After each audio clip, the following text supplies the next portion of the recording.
is exactly where you want to be listening to us. It's BK and Ferrario on 101 ESPN.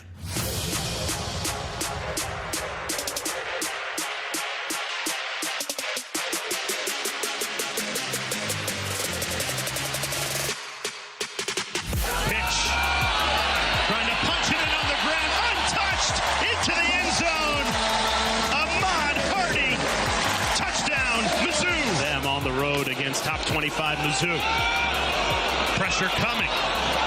Somehow Prabula got rid of it. Plenty of room to run. Roberts. Touchdown. Tigers. They go right back to him. Why not? Couple of missed tackles. Ahmad Hardy is gone. Touchdown Mizzou. 71-yard run. Ahmad Hardy. There's no better way to describe that victory than just a pure ass kicking. Because that's exactly what it was. 2 weeks ago, you thought Mizzou was putting it on Central Arkansas. Well, Ahmad Hardy and Eli Drinkwitz basically said, hold my beer, because a 52-10 victory against the Louisiana Lafayette Ragin' Cajuns, as Mizzou's offense was raging all over the field in that game over the weekend. A 52-10 final score. Alongside Tanner Hendrickson and Bradford Bruns, I'm Alex Ferrario, no BK today. He will be back with us tomorrow after his long journey home from Vermont, which I'm sure we're all on pins and needles waiting to hear about how wonderful Vermont truly is. But we're going to talk about how wonderful Mizzou's offense truly is, because they gained 606 yards against Louisiana over the weekend, T-Bone. They beat up the Ragin' Cajuns so much that after the first play or first set of downs in the third quarter, they essentially said, first team, you guys are good. Let's go get the rest of the guys some work. Because at that point, Ahmad Hardy had put up unbelievable numbers.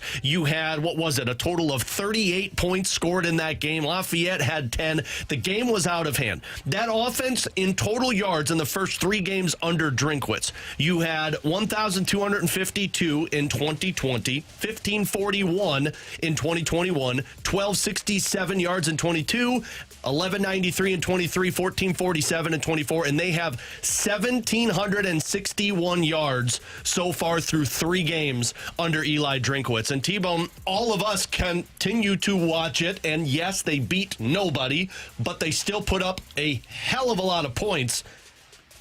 Now, for me, I watched that game and I said, okay, your offense in general, I was curious about Prabula. Looks like one of the best quarterbacks in the SEC now. I'm sure people will still argue that because they haven't played anybody, but looks incredible. Now your running game, you've got a 1-2 punch that I don't know if anybody in the SEC, let alone college football, can compare to with Ahmad Hardy and Roberts. Then your offensive line, a big question mark that I know BK had at the beginning of the season. Some people had put on a clinic against Louisiana over the weekend, and then defense, you shut them out. You're now seeing a full team put together after three games, but more importantly, you're seeing an offense that Drinkwitz might have built the best one in his time at Mizzou. Yeah, I can't help but think that this might be the best offensive unit he's put together in his first couple years here with the Missouri Tigers. I mean, you mentioned they've got 1,700 total yards so far, which is the most that they've had in the Eli Drinkwitz era through the first three games. And when you look at the first three games, you typically get two kind of cupcakes, which they've had so far here, but you also always end up with somebody that's a Power 4 conference opponent, like they had Kansas State 2 years in a row. Now it was Kansas this year, and they have just dominated. And it's really been on the ground game for the Missouri Tigers, where it's been so impressive. Dude, Ahmad Hardy looks like a beast. Ooh. He is second in the country in rushing yards as we're getting ready to enter into week number 4. He looks incredible. You got Roberts, that's the dynamic duo with him. Brett Prabula looks at just as good, and the way that he's been throwing the football as well. And not only has it been, hey, the total offense has been good, which is about 200 more yards than what they did in 2021,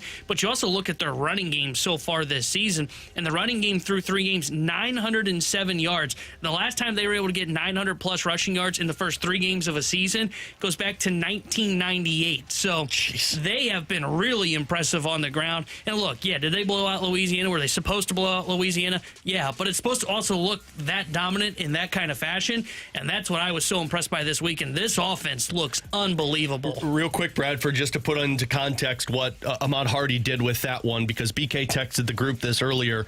SEC running backs with 450 rush yards through the first three games. Ahmad Hardy joins the list of Rudy Johnson from Auburn back in 2000, Darren McFadden in 2007, in Arkansas, Marcus Lattimore with South Carolina, and Nick Chubb with Georgia. And is the relentless style with which he plays, is that not just absolutely electric to watch? After the game on Saturday, you have the head coach, Eli Drinkwitz, rightfully so, talking about Hardy's refusal to be tackled. And I know the expectations, they were sky high when you found out after last season, okay, Mizzou is landing this ULM commit who was the Sun Belt Conference Player of the Year. But what makes him especially fun to watch is not only that physicality, that brute force, right? The ability to consistently run over guys, regardless of the league. He also possesses that breakaway ability. Guys, being there on Saturday afternoon, in those sweltering conditions, it looked like a man purely playing among boys. And going back to a little bit of what we talked about, obviously, on the Friday show as well, I specifically stated it was basically a challenge from the head coach, Eli Drinkwitz, to his offensive line. Oh, that's nice. You ran up 52 points the week prior against KU. Oh, you captured the Border War showdown once again.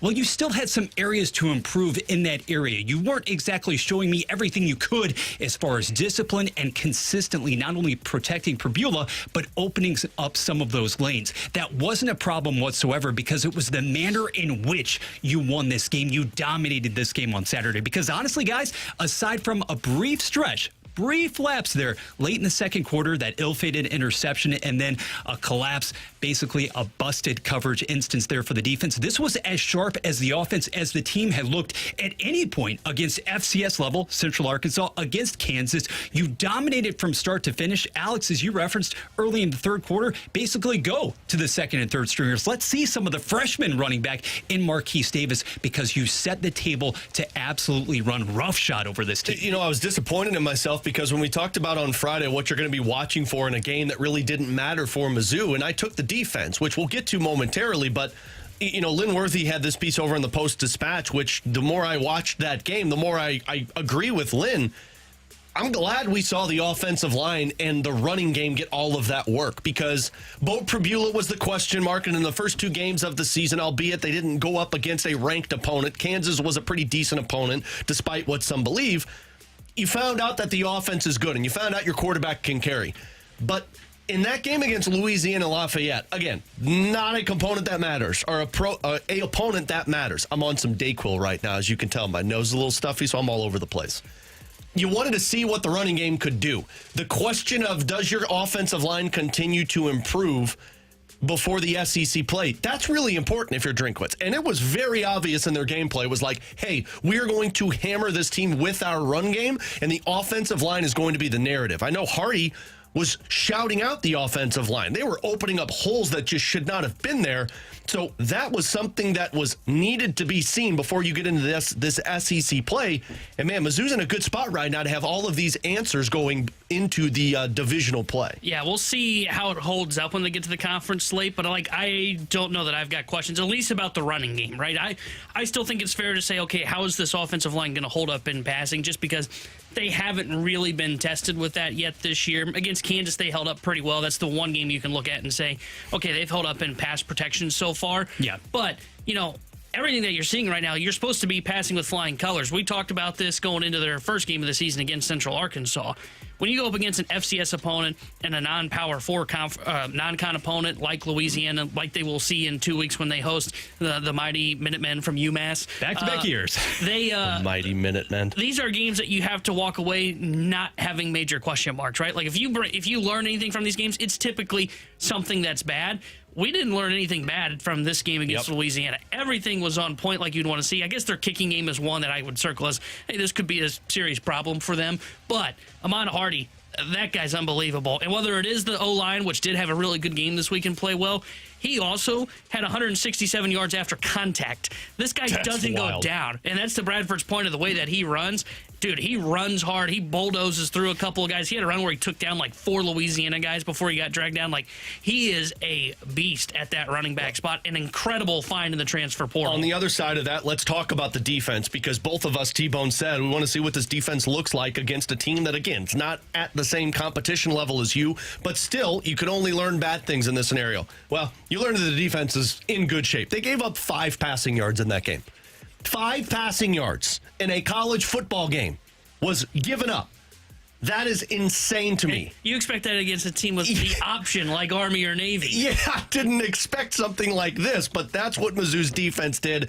And again, most of this doesn't matter because you've got SEC play, but it gives you answers. And specifically on the defensive side, you see the growth from week 1 or week 0, I guess, to where they're at right now. Yeah, I thought in their first game against Central Arkansas, like the defense was really good. Don't get me wrong. The D-line wasn't as dominant as I was expecting it to be. That was one thing that we had kind of pinpointed and said, hey, like, is the D-line okay? It didn't feel very dominant. It was dominant against Louisiana. I mean, when you hold a team like them to 5 passing yards, the rushing yards would have been a lot lower, too, if it wasn't for the one breakdown that leads to that touchdown. Like, yeah, that was the performance I wanted to see from that Missouri defense. And that was unbelievable what we were able to see from them. That's a good sign to see going into conference play. Now, we'll see if it continues against South Carolina, but that was passing with all flying colors. And you mentioned it, the yards that they gave up, their first time single digit since 1991 when they played Iowa State. Yeah. Look, you don't even give up that touchdown if you don't get a little too greedy or trying to cheat up. You understand as much, but I think that also spoke to the ferocity with which Corey Batoon's unit was playing on Saturday. It was, guys, let's not kid ourselves. It was a pin the ears back and get after it, stat padding type of performance. The outing was there for the taking, and credit Missouri for seizing as much. And as much as you want to credit Zion Young and company for coming out, getting that consistent penetration, that trickles down to the underclassmen as well. Something of equal importance here, guys. This goes from the defense to the offense as well. The discipline overall with which this team played. And I had some question marks. Eli Drinkwitz definitely had question marks too about the flags and the penalties incurred through the first 2 games. You weren't clean versus the first opponent in Central Arkansas. You committed 78 penalties. The same thing happened against KU. You knocked that number down to 3 to the tune of 35. Aside from that defensive PI against Stephen Hall, it was an absolutely electric performance in that regard as well. You had as crisp, I think, of a contest as you could have hoped for in any and all capacities. Cashew Butler 2000 over on the Graveyard Chat said, are you guys worried about South Carolina at all? I don't see South Carolina losing 2 in a row, and Mizzou doesn't really know what their weaknesses are yet. With the Lenore Seller, and we'll talk about this a little bit more, I'm not as concerned. I don't know if it's the injury versus just what Mizzou has done. But look, it's still going to be a fun matchup because it is a ranked opponent for Mizzou. But yeah, it's a little bit of a different feel going into it because of that Sellers injury that took place over the weekend. So Mizzou gets the win over Louisiana Lafayette 52-10, a 3-0 record, and ranked 23 in the AP poll ranking. If you care about those, I can complain about that a little bit later on. Air Comfort Service text line 314-399-9646. You can text into the show. As I mentioned, you can get over in on the Graveyard Chat. Gator is there, Jeremy Hodge, NY, Cashew, Bill Marsh. We'll be chatting with you all day today. Katie Wu joins us in the 12 o'clock hour. We'll save our pick'em results for tomorrow when BK is back, so you'll have to wait one extra day to find out what took place in our pick'em challenge. But we are going to get into the NFL on the other side because BK may not be here, which means the Chiefs homer can't defend his team. But boy, oh boy, I'm wondering how much concern there should be for this Kansas City Chiefs team. We'll talk about that and the top-tier teams right now through Week 2 next on 101 ESPN. The Spread Zone, where sports betting meets reckless optimism, questionable logic, and the occasional stroke of genius. With hosts Anthony Stalter, Tim McKernan, and Scott Rizzuto. Check out the latest from the Spread Zone at 101ESPN.com or the 101 mobile app. The Spread Zone is brought to you by FanDuel Sportsbook. Make every moment more.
SportsCenter is always loaded up with awesome giveaways. And right now, we have your shot to score an Igloo BMW heavy-duty cooler. Get entered to win at 101ESPN.com or on your 101 mobile app. They are St. Louis. It's BK and Ferrario on 101 ESPN.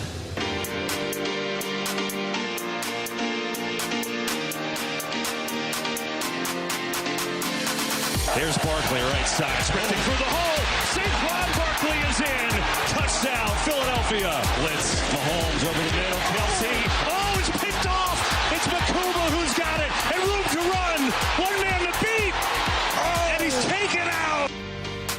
Yeah, it didn't go too well for BK's Kansas City Chiefs over the weekend. Yesterday, they fall to the Eagles 20-17. Tight game, although it never really felt like Kansas City had a shot in this one. With Tanner Hendrickson and Bradford Bruns, I'm Alex Ferrario. So now the Chiefs are 0-2 on the season. And we're highlighting this specific game because, frankly, T-Bone, I think this is the biggest one that the NFL's looking at right now. Since 1990, teams that start 0-2, a 12.2% of those teams make the playoffs. So when you start 0-2, essentially about 12% of those teams make it to the playoffs in the last 35 years. That's not a good number if you're the Kansas City Chiefs. Now, I'll preface what we're going to talk about by saying if there's one team that I would trust, it is the Kansas City Chiefs.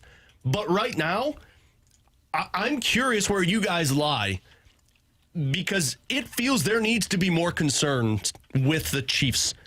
Because they're not getting Rashee Rice back until week 6, which there's a potential this team could be 1-5 by week 6. For sure. If you look at their schedule after the Giants, then you got the Ravens, the Lions, and who's the other team that I'm blanking on? Jaguars, thank you. Which the Jaguars offense at least has been competent. On the road, by the way. Yeah.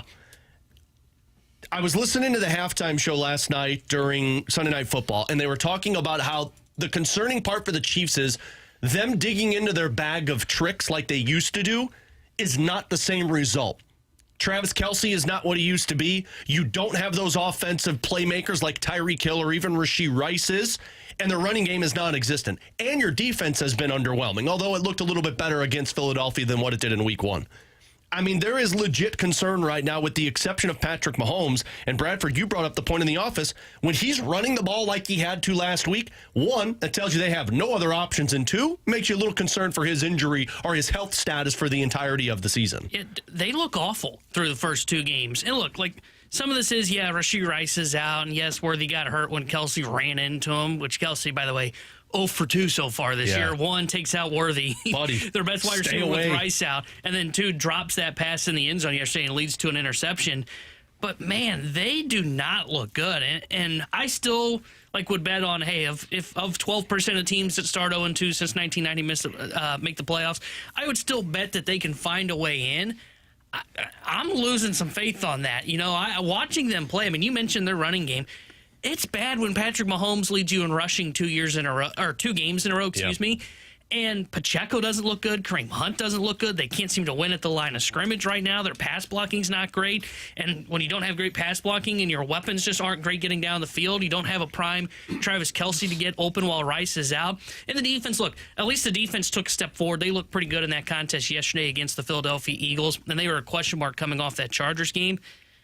I would bet on them being a playoff team, but man, 1-5 in their first 6 does not feel outrageous to say because you look at that schedule, to your point, Alex, at the Giants, feels like a game they can win. Would it shock me if the G-Men beat them? A little, but it wouldn't be the most surprising thing in the world. They're not going to beat Baltimore the way that they're currently constructed. No. They're not beating Detroit, I don't think, the way they're currently constructed. And at Jacksonville, they should be able to win that game. But you're right, the Jags look pretty feisty offensively to where they could put up some points and make that more interesting. This team does not look like a playoff team right now. I would still bet they get there because they have the best quarterback in the world. But we're starting to see that only can get you so far when you have an elite quarterback like Patrick Mahomes. He needs some help. The difference is the Jags, the Giants, and the Lions, albeit their defense may not be great, although the Giants' defense at least is okay. The Cowboys' loss doesn't look as good on their defense, but they have to get into shootout wins if both defenses struggle. And you think that team can get into a shootout win with Detroit or with Jacksonville? Good luck. With the weapons that Kansas City has right now, I can't believe that as opposed to weapons that they've had in the past. We're just 2 weeks into the season. Chiefs are 0-2. and yet Patrick Mahomes already tasked with playing hero ball. What does that tell you? Tanner, following up on what you said, he is not only Kansas City's leading rusher, he is the leading rusher by a wide margin. He has totaled 76 more yards than either Hunt or Pacheco. So essentially... And he's not a running quarterback, by the way. If any and all opposing defenses know, okay, we can sell out, essentially, we don't have to even worry about the threat of a pass, let alone, not to mention the fact you don't have anybody right now to whom you can get the ball vertically. So it puts the onus on Mahomes in the regular season when basically he has reserved the playoff stage in the past. Pure desperation when you have to get that first down, when you have to extend the drives. He's doing that right now to try to compete with the likes of the Chargers and the Eagles. Now, granted, as you guys stated, yesterday looked a little better on the defensive side, and yet you still have communication breakdowns galore in the secondary. We know that would be a problem, knew it would be a problem, rather, and up front, too. Mahomes, on basically each and every occasion, when he is dropping back to pass, week number 1, guys, he got rid of it in 2.4 seconds. Yesterday in the first half, you watched the television broadcast, it was 2.5 because he is under siege constantly. I think we underestimated, too, how much of a loss it would be for a suspect offensive line at that to depart with the veterans such as Tooney. Oh, okay, the Kansas City offense, the Kansas City engine, it just keeps running relentlessly. That fear factor as well, the awe, the aura, the mystique that Kansas City basically put out there for so many other teams, they don't care anymore because they know, like the Eagles and any other opposing defense, you can rush 3-4 and consistently get into the Kansas City backfield because there is nobody else for whom you have to account. And that's getting to week number 6, getting there to that point. That's going to be a huge issue to even try to tread water until then. We got this text from the 314. Take off any team's top 2 receivers and they will look bad. First of all, Kansas City's only missing one of their top receivers. Unless I'm thinking... 2 Worthy and Rice. Wasn't Worthy playing this? It goes to show you how much... I thought he was... Oh, okay. Shows you how much he was paying close attention to that one. But that raises the question, where's Hollywood Brown? Everybody was so excited about Hollywood Brown coming back. But my point with this is, does anybody think that the Patriots have better weapons than what the Kansas City Chiefs have, even without Rashee Rice and Xavier Worthy? I mean, is Stephon Diggs that significantly better where he's at right now in his game versus... I think the Patriots' weapons now are better, but when they get back, when the Chiefs are healthy, they're not. But what I mean, like, if I look at if you had the option of Kelsey and Hollywood Brown versus Stephon Diggs and who's the other? Is it, why am I blanking on the second receiver? It's not Booty, is it? I don't know who you're thinking of. The second wide receiver. It goes to show you my point with this one. Like, the Patriots have scored 8 more points than the Kansas City Booty. Yeah, okay. So the Patriots have scored 8 more points than the Kansas City Chiefs so far through 2 weeks. And I don't think they have night and day better weapons. It's not so much the weapons, it's the elements of the play and the game calling that they've been so good at in the past. Mahomes can't make the magic because the guys around him just aren't willing to, or they're not capable of making that same magic that they were a couple of years ago. Yeah, and though, again, I do think, like, part of the reason I still say, hey, they are a playoff team is because when they do get their wide receivers back, I do think this is going to look better. But I don't think it's going to look better to the point of you can write in the Chiefs as a team that belongs in that top tier of the AFC. I don't think they can get to that level this year. They can't protect Patrick Mahomes, which has been an issue at times when Mahomes has been with the Kansas City Chiefs. And this year, for the first time, they can't run the football. Not at all. No. They look terrible on the run right now. And that was the thing that they used to be able to rely on. Hey, you know what? We're having a bad game running. Okay, we'll get the ball to Pacheco, right? Pacheco can run. He's a hard runner. He's going to be a guy that can break through the line and make some moves and at least rack up some yards. And then you can maybe get a couple guys in the box and you can go to that play action game and beat them over the top. And again, you could rely on Kelsey. You can't rely on Kelsey's at this point. He's still a good player. He's not at that elite level where he's a difference maker. Yeah, he's not the same guy he was. He's not the highlight reel player. So look, they're going to probably be fine if they can find a way to go like 2-4 in this stretch. They should be able to recover from that. But they are no longer, to me, in my mind, Bradford brought it up, they don't feel like a team that when I see them, I go, boy, it is going to be a task for us to beat. They feel very beatable now. They feel like a team that you're no longer scared of and a team that can't make a run to the Super Bowl. No, when you have no semblance of a ground attack, teams are not going to respect you flat out, period. When you're averaging 2.5 yards per carry, we heard so much in the run up to the preseason exhibition affairs. Okay, Pacheco, he has that giddy up, he has that juice back. It's been anything but that. And he's always been a little vulnerable, a little susceptible in pass pro situations. Let's just be honest. Kareem Hunt is old, a lot of tread on those those tires. You had opportunities in the offseason as well to either draft or upgrade at the position, and now you can call into question some of that philosophy, I think, too. Yeah, I mean, somebody texted in and said, bad take by Ferrario. Look, I might have portrayed this very poorly, but the way I'm looking at this is there are teams that don't have elite wide receivers that are still finding ways to create offense. Like Packers are another team for me. They look like one of the best teams in the league. They don't have anybody that I would say is night and day better than what the Chiefs have. They're just in a weird spot right now, and I absolutely agree. Like, by the time Rice comes back, and if they don't just go 0-6 in that time frame, they could dig themselves back out of it, because other than a couple of teams in the AFC, I'm not sure how many top-tier teams there are besides Buffalo and Baltimore. So it gives the Chiefs the runway to get back into the window of they're a playoff team, there's no question, but it doesn't look pretty after 2 starts against competitive teams. And the Chiefs look like the inferior team. And that's just kind of where they're at right now, with or without their playmakers. Well, the question comes to, can they find their game by the time Rashee Rice comes back? Tanner Hendrickson, Bradford Bruns. I'm Alex Ferrario. We'll get back into the NFL with some quick hitters and a weekend recap coming up in the 12 o'clock hour. Questions and answers coming up in 15. If you've got questions, you can send them to us, 314-399-9646. You can also send them over on the YouTube chat at the Graveyard at 101 ESPN STL. But we'll get back into college football on the other side, because but other than Mizzou's dominant performance, there's a lot of other decent matchups in college football over the weekend. And I'm not sure if we've seen a great team yet in college football, which honestly opens up the opportunities and possibilities for Mizzou. We'll touch on that next here on 101 ESPN. Tune into BK and Ferrario this week as the guys broadcast live from Blues Training Camp inside the E&B Granite Studios at the Centene Community Ice Center from 11 a.m. to 2 p.m. Stay up to date on the latest camp news and hear from Blues players all week.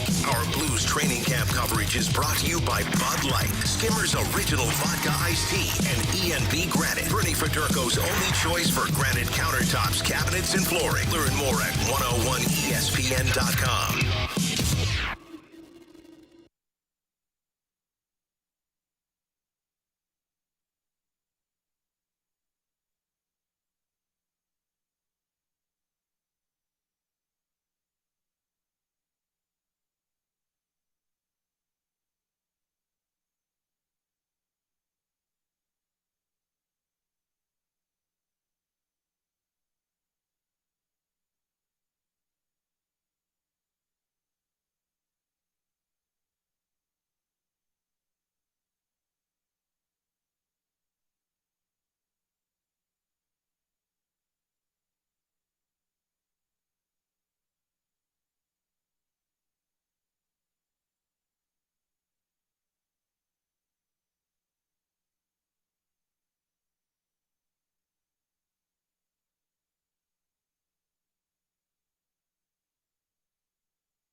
Blues are back with preseason action this Saturday. Blues and Stars. Pregame at 5. Puck drop at 6. Hi, this is Jordan Bennington, and Blues Hockey is back on your home of the Blues, 101 ESPN. 101 ESPN Sports Center. Redbird Snap 5-game skid. Good morning, I'm Bradford Bruns. Your SportsCenter update is driven by Johnny Londoff Chevrolet plus Johnny Londoff Autoplex. The Cardinals avoided a winless road trip by edging MLB best Milwaukee 3-2 yesterday. Jose Fermin and Nathan Church had RBI singles. Miles Michaelis earned his 8th win of 2025. Roughly 30 minutes from now, Katie Wu will help us look at St. Louis, Cincinnati. Tonight's series opener set for 6:45 downtown. Weekend football NCAA style. Mizzou walloping Louisiana 52-10. Running back Ahmad Hardy establishing that new career high with 250 yards on the ground. Number 29, though, says it's all about maintaining that even-keeled approach. I just keep it the same. I try to, like I said, I try to score when I get the ball. I try to do everything right, knowing we're going to make mistakes. And I just try to hold the other guys accountable, and they hold me accountable. So I just do what I can do for the team. Illinois also staying perfect by blanking Western Michigan 38-zip. This SportsCenter update was provided by Johnny Londoff Chevrolet and Johnny Londoff Autoplex. See them at londoff.com. Chevy, together we drive. Are you kidding me? Giving you the picture, the real big St. Louis sports picture. It's BK and Ferrario on 101 ESPN. I am very confident at least 2 of Ohio State, Oregon, and Penn State will make the playoff. But I'm more confident about that because of what the Big Ten is, that I look at them and go, well, they're just dominant. There's not a team in the SEC that I would look at today and say, I know that team's in the playoff. Like, I think Georgia's the best team in the league probably, but they should have lost, LSU. I think they're pretty good, but I'm not sure that's a playoff team. Alabama's already kind of behind the 8 ball. Texas, I don't know. So I just look around the country, and in most years, I think I could, if you give me 4 teams after week 3, I will pick the national champion. I don't know that I can do that this year. That was Gabe DeArmond, Power Mizzou, who was on TMA earlier today, which I don't think that's that outlandish to say, T-Bone. Along with Tanner Hendrickson and Bradford Bruns, I'm Alex Ferrario. Other than Oregon, Penn State, and I think you got to give them credit, Ohio State, they're the only 3 teams that I don't feel like when you watch them kick off, you question if they can pull off a victory. Everybody else, the entire rest of that field is, boy, I don't know, they could probably lose this game. I mean, Gabe's absolutely correct. Georgia nearly lost that game over the weekend. Every single team that we looked at as, they're going to probably be at the top, they're going to be a tough, dominant team once again, that has gone to the wayside now. Now you look at college football, and, I mean, if you're giving them the credit, you also look at it and say, well, Oregon really hasn't gone up against that heavy competition. Neither has Penn State. And Ohio State, of course, barely beat Texas, who looks terrible early on. There's just not a great team in college football this season. And one, it creates that excitement and that unknown of what could potentially happen, especially if you're fans of Illinois and fans of Mizzou. But, boy, it is also going to be wild to try and measure your team against the field when you beat a team and you say, yeah, but they really haven't done anything. Yeah, I think the top 3 teams in the country are in the Big Ten, and I think it is Oregon. And I know they got docked in the AP pool for not showing up early on in that Northwestern game. Look, they looked like they were playing with their food. I still think Oregon's a legitimately really good team, and we'll really find out in 2 weeks when they go to Penn State. Mm-hmm. But I think it's Ohio State, Penn State, and Oregon. And I think that is clearly the 3 best teams, and they're all in the Big Ten. Yeah. I think the SEC's got good teams. Like you mentioned, Georgia. They played really well over the weekend with Tennessee on the road. That's a really good win for Kirby Smart and his squad. Same with Tennessee, though. They played really well in that game and had a chance to beat them to where I look at I think what Gabe said, they're like, you can look at any team in the SEC and go, yeah, I can kind of see their path towards maybe winning their conference game today. Outside like Kentucky, I had no offense to Kentucky. I don't know what their path is to winning much conference games this year. Last time you did that, though, you lost the bet on them. That's true. That was a backdoor cover, though. Like, it's a whole thing. Good teams win, great teams cover. Yeah, but like you look at Auburn is at Oklahoma this weekend. right? Like everybody looks at Oklahoma and says, hey, they're the 11th team in the country. Clearly they'll win that game. I can totally see a path where Auburn goes on the road and wins that football game. The SEC is wide open this year. There are a bunch of good teams in the SEC. There is not a great team in the conference. And that's, to your point, makes this so exciting for Mizzou because they fall into that good team category, and we'll see what they're able to do. Sure, it's possible they end up not beating some of the best teams on their schedule this year, but I can at least look at their schedule and go, man, Pabula, Hardy, they're going to give the Tigers a chance in these games. This SEC is as wide open as I can ever remember it being. And that's the thing. I was reading over The Athletic earlier this morning, and they're talking about, like Miami Hurricanes. They're towards the top because of how good they look. That's great. But, man, that win that they had against Notre Dame, it's lost its luster because Notre Dame doesn't look like the dominant team we once thought they were. True. Again, Ohio State and Texas. Ohio State nearly lost that game to Texas, and Arch Manning does not look like this sensation that we've talked so much about. Even LSU, you look at the wins that they've pulled up, and it's like, yeah, they're good wins, but it's not that same feel. And the Georgia one, you're right, it was a fun game. They got the victory. But that's not the Georgia that we used to know, where Georgia goes in and Tennessee doesn't even stand a chance. It's just beyond the first three, and maybe our opinions change on two of those top three once we see Oregon and Penn State play a little bit more competitive level. But it's the excitement of the college football, and we've talked a lot about this, to where the field is wide open now, and it generates a lot more intrigue once you get closer and closer to the playoffs because you believe your team has a shot at the playoffs this year. Yeah, it's the unpredictability factor there, and I think what we have witnessed so far this season, guys, we have seen much more. We've witnessed much more of that as it pertains to the quarterbacks in the Premier League, right, in the entire land. Tanner, I don't disagree with you whatsoever. I think clearly right now, on paper and based on what has been able to be viewed, the Big Ten leading with the top three. LSU coming in AP style at number 3, but even LSU has had its concerns when it comes to the number 1 quarterback Brian spot. Kelly's not answering questions about the offense. That's fine, but Garrett Nussmeier hasn't been that guy, just as so many of the other programs scattered guys across the nation. Their guys at the helm have not exactly been nails, and I think that causes us to really consider, okay, somebody who last week in a school that had a huge signature victory, it would seem, in a Texas A&M, rising up at the moment, and rightfully so, to a number 10 by beating Notre Dame. Why? Because right now it looks as if you have another transformative quarterback in Marcel Reed. But as we know, Alex, so many times already this season, small sample size or not, the guys we thought were going to be the cream of the crop, they haven't exactly materialized as such. Well, and I mean, that's just the biggest thing. The quarterbacks, specifically in the SEC play, just go through what the preseason Heisman prediction meter had. Arch Manning was the favorite. Is anybody still believing Arch Manning? Look, it's early and he's a kid. He's going to figure it out, I would imagine. But I mean, this guy has not looked like the prodigy we all thought it was going to be. I'm sure he'll figure it out. I mean, UTEP, Oklahoma, they're the same thing, right? He's had an interception in every single game so far this season. And with the exception of Ohio State, T-Bone just mentioned UTEP. Yeah, he missed on 10 straight passes over the weekend. Garrett Nussmeier was third best ranked, second best SEC behind Cade Klubnik. Nussmeier hasn't been this sensation in terms of a quarterback. Hugo Lenore-Sellers hasn't been what the excitement was last year. You just keep Ty Simpson with Alabama, Carson Beck, DJ Lagway.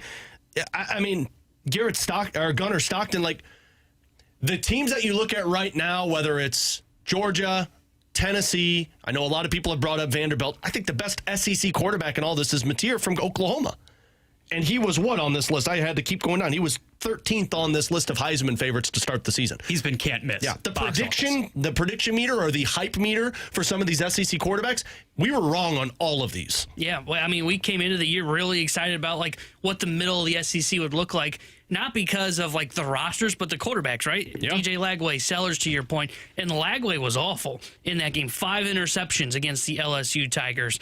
The SEC right now has not been what we were expecting from quarterback play. Mateer, I thought there was a chance he would be pretty good at Oklahoma. We kind of talked about him in the preseason as he's kind of an unknown. Looked pretty good at his last stop. We'll see how it translates. Can he save Venable's job, though? I don't know about that. And he's been arguably the best quarterback in the SEC so far. I would say it's him. I would say it's Stockton. Aguilar from Tennessee's been really good. I mean, Pabula and Reed, the quarterback at Texas A&M, probably round out your top 5, which is not what we were going to say coming into the year, right? Everything is kind of flipped on its head in these first couple of games for quarterback play in the SEC. And what are we seeing? We are seeing so many of the growing pains being experienced by the younger guys in class stature specifically. That's why, to me, guys, frankly, the case study of Mateer at Oklahoma now, it's a fascinating one because if you want to talk about continuity within an offense and specifically coming over, it was a package deal. You had Ben Arbuckle and John Mateer coming from Washington State. Look, in order to basically save his job or extend his run in Norman, Brent Venables knew that he had to do something drastically different on offense, and that's why Oklahoma has been able to, so far, frankly, guys, some offensive line issues notwithstanding, absolutely roll over the competition. You see a lot of miscommunication here. You see a lot of guys necessarily with the, bigger pedigree not really living up to expectations. There's something to be said for having set that foundation last year in the Pacific Northwest and carrying that over to OU. That's why I do find that matchup coming up with Auburn and Oklahoma as well. It's a big litmus test for both of these teams. The former quarterback in Arnold going up against the new guy, Mateer, in Oklahoma. He appears to be operating with that steady hand, whereas turnovers galore. And it hasn't been just that one game, Tanner, for Lagway either. He was pretty bad the previous week against South Florida, too. And who even knows about Sellers? We'll talk about this more later going into the MU game. Tanner Hendrickson, Bradford Bruns. I'm Alex Ferrario. Coming up at 15, we'll catch up with our Cardinals insider, Katie Woo. But coming up next, we'll get to your questions. 314-399-9646. That's our Air Comfort Service text line and also our YouTube chat at 101 ESPN STL. Q&A next here on 101 ESPN. You can now listen to 101 ESPN on demand. Get caught up on all our shows and podcasts at 101ESPN.com or on the 101 mobile app. 101 ESPN podcasts are presented by the Schaefer Door Company. Alex Ferrario back with you to tell you about my friends out at Classic Air Care who have been making people comfortable since 1926. And what this past week is why you need a company that is there to take care of your HVAC system. We had the fall weather. It was 70 degrees. Your unit wasn't even working. Heck, you turned it off and you opened up the windows. And then 100 degrees came back. You turned the unit on and the issues popped up. This is where the maintenance agreement comes into play. When issues pop up, if you're a part of this maintenance agreement, you get priority scheduling, which means if an issue happens, you get them out within 24 hours. They come out, they clean the unit, check the unit, fine-tune it. Twice a year, they get you ready for the upcoming seasons. And right now, in the month of September, they have a super tune-up, which is for both your air conditioner and your furnace maintenance for $149. But you do have to pounce on this in the month of September. But it goes beyond that. You get incredible customer service with Classic Air Care. I've been using them since 2016 because of it. The technicians, when they come out, there's 30-plus years of knowledge that are working on your unit.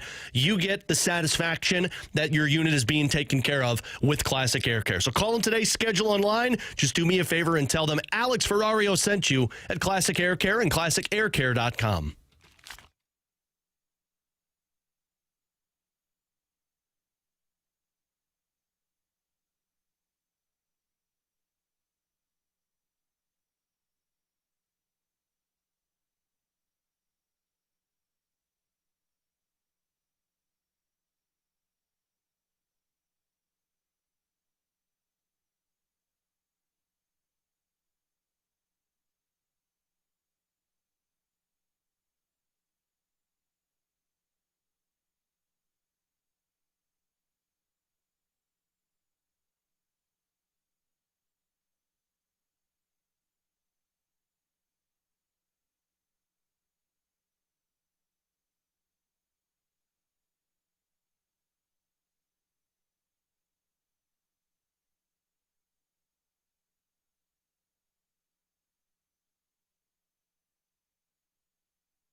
back to more of it. It's BK and Ferrario on 101 ESPN.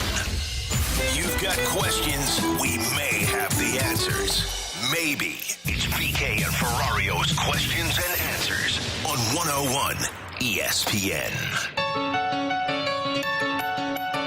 We'll get to Katie Woo in about 10 minutes, our Cardinals insider, after the Cardinals lost 2 of 3 to the Milwaukee Brewers, although the offense picked up a little bit towards the end. Is it weird, T-Bone, that we haven't even mentioned the Cardinals in the first hour of the program? No, it's been kind of nice. I was kind of thinking the same thing. I'm a big baseball guy, but, man, once football kicks off. Somebody, Pete, texted in and said, why do you guys hate the Cardinals so much? They're only 4 games out of the wild card. I'm not playing that game anymore, Pete.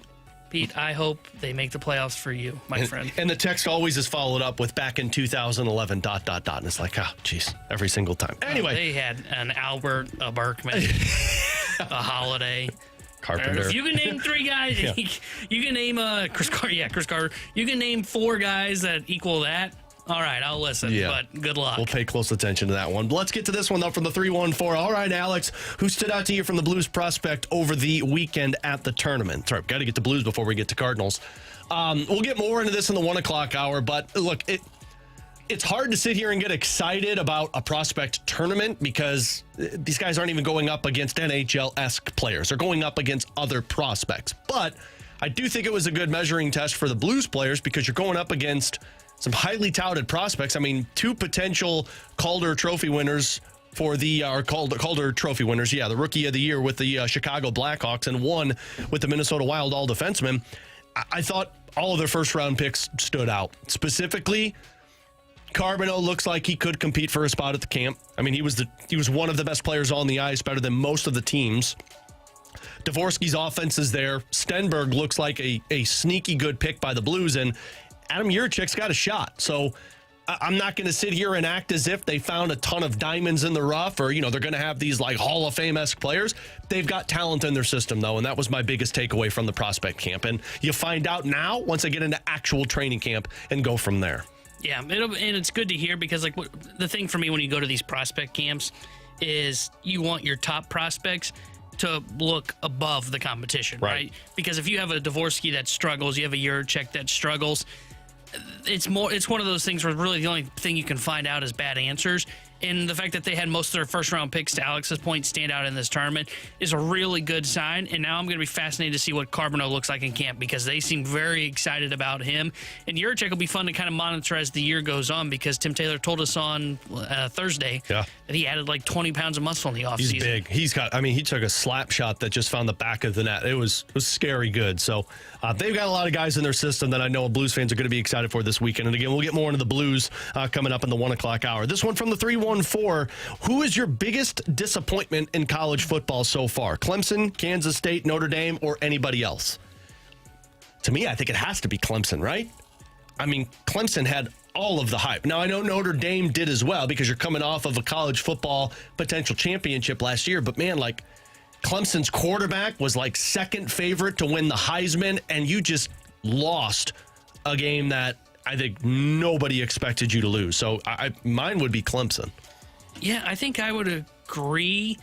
Notre Dame had to replace their starting quarterback, which was a bit of a question mark for me. It's why I took Miami when we talked about that Week 1 game. For Clemson, I mean, you had everything that you wanted, right? Most of your production came back. You thought, okay, Klubnik can take that next step, and he looks terrible. He has not looked good, and I think it's a reminder of just Dabo and his ways right now are not going to be able to get Clemson back to where they once were. I mean, they got to the national championship 4 out of 5 years, and then since they lost Trevor Lawrence, who graduated out in the 2020 season, or went to the NFL draft, I should say, after the 2020 season, they've been in the playoff once, and that one time was thanks to them winning the ACC conference, and that was last year, and they weren't even a good team then. So I agree, it's Clemson for me. You just hit the nail on the head. Either the inability to adjust or seemingly not wanting to do so. Will that spell the end for Dabo, ultimately there for Clemson? I'm not exactly sure about that so far, but it has to be the Tigers for the answer to this question, because when you talk about the ingredients that were in place, and I'll give BK all the credit in the world. He pushed back a couple of weeks ago. It's my notion that Klubnik was ready to be that Heisman-worthy guy. But defensively, offensively, this team not able to sustain anything in the way of drives down the field. And look at basically the opposition for the other team. They're the real program in question. Notre Dame having had back-to-back legit opponents, right? You lose to Miami and you lose, for that matter, to Texas A&M. Clemson could barely eke it out in the second half versus Troy. That says everything. And guys, I was never buying the hype with which to begin on Kansas State. I'll just say that. Gator says the Florida Gators in the YouTube chat. Sorry, Gator. Yeah, I was rooting for him against LSU, so we could stop the LSU hype. Yeah, they're up there, Gator. I will agree with that. High on that list of disappointments. I mean, it's disappointing, that's for sure. But I think the hype wasn't as high Lagway, going into I should it. say, right? I didn't really trust Napier in Florida, but Lagway, he's up there. Napier and Lagway, I think, are the two that not many trusted going into this one. Let's hit this one before we get to Katie Wu on the other side. This one's for you, T-Bone, from the 636. Guys, for all the conversation of underperforming quarterbacks, why isn't Luke Altmaier talked more about for how good he's been early on?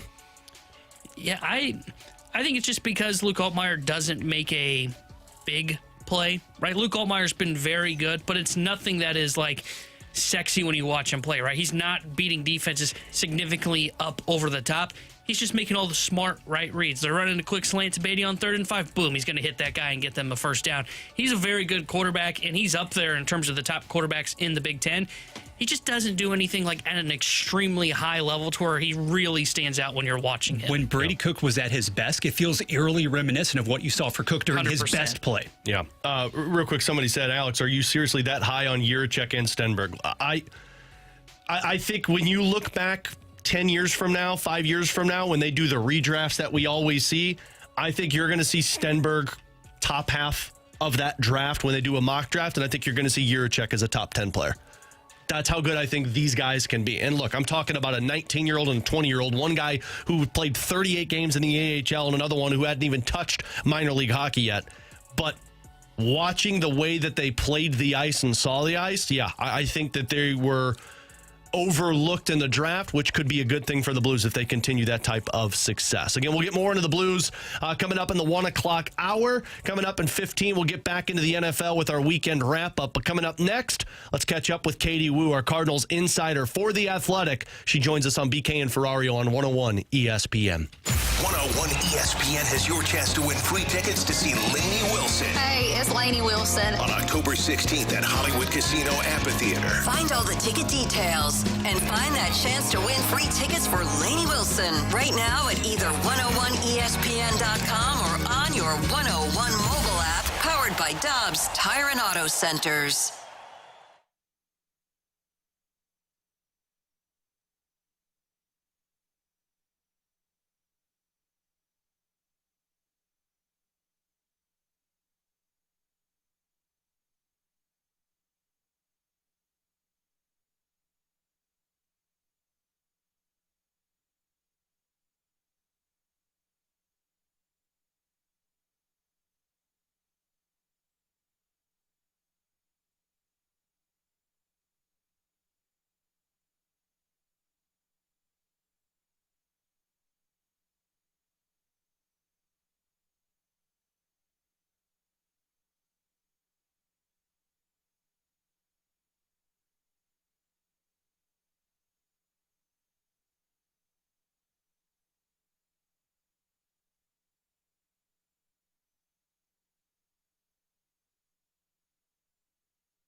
KXOS, WXOS, HD1 East St. Louis, 101 ESPN is driven by Brown and Crouppen Law Firm. This is exactly where you want to be listening to us. It's BK and Ferrario on 101 ESPN.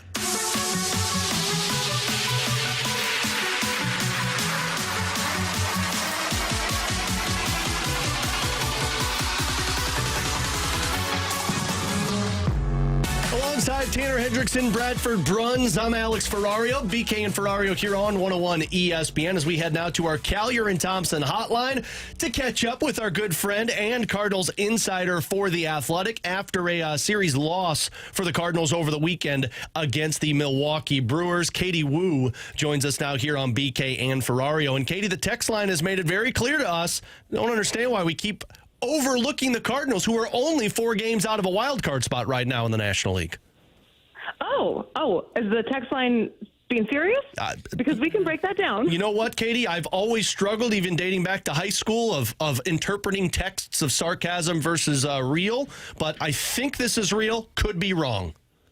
Okay, let's do a little bit of a reality check here. One, the New York Mets have done a fantastic job of reopening the National League wildcard spot. True. So credit to New York. Just incredible work throughout the month of September. When you're looking at the standings right now, yes, mathematically, the Cardinals still very much in it if you're looking at it from a technicality standpoint. 4 games back. They have 3 games against the Reds starting today. Go to San Francisco for 3 games next week. Those are teams that are ahead of them in the standings by just a couple of games, sure. For me, though, so much has to go right for this Cardinals team, and this is an organization that isn't trying to really make a postseason push. Are they trying to win games? Yes, of course. They're not going out there and purposely losing. But the priority for this organization is 2026 and beyond, and the fact that the Cardinals are mathematically still in the standings for the National League wild card is more of an indictment on Major League Baseball itself, because this is a team that sold at the deadline, has extended a lot of playing time to a lot of players, and whether or not they've taken advantage of that is a different story. Went 1-5 on their last road trip, matched up pretty well against Seattle, actually. I know the sweep is not by any means fun, but matched up well, and then let Milwaukee really steal one away from Saturday. All in all, yes, the Cardinals are still mathematically in it, and we're going to continue to say that until they're not.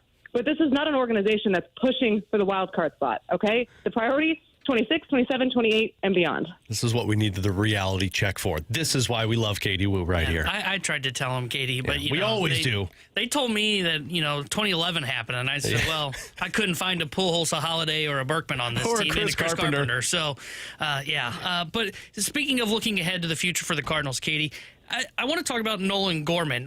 He had that stretch there for about a month where it was like, wow, there it is. There's the power you see from the left side.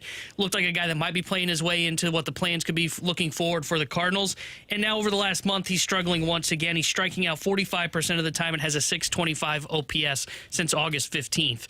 What should the Cardinals make of his struggles again, and how does it play into how they're going to evaluate him going into the offseason?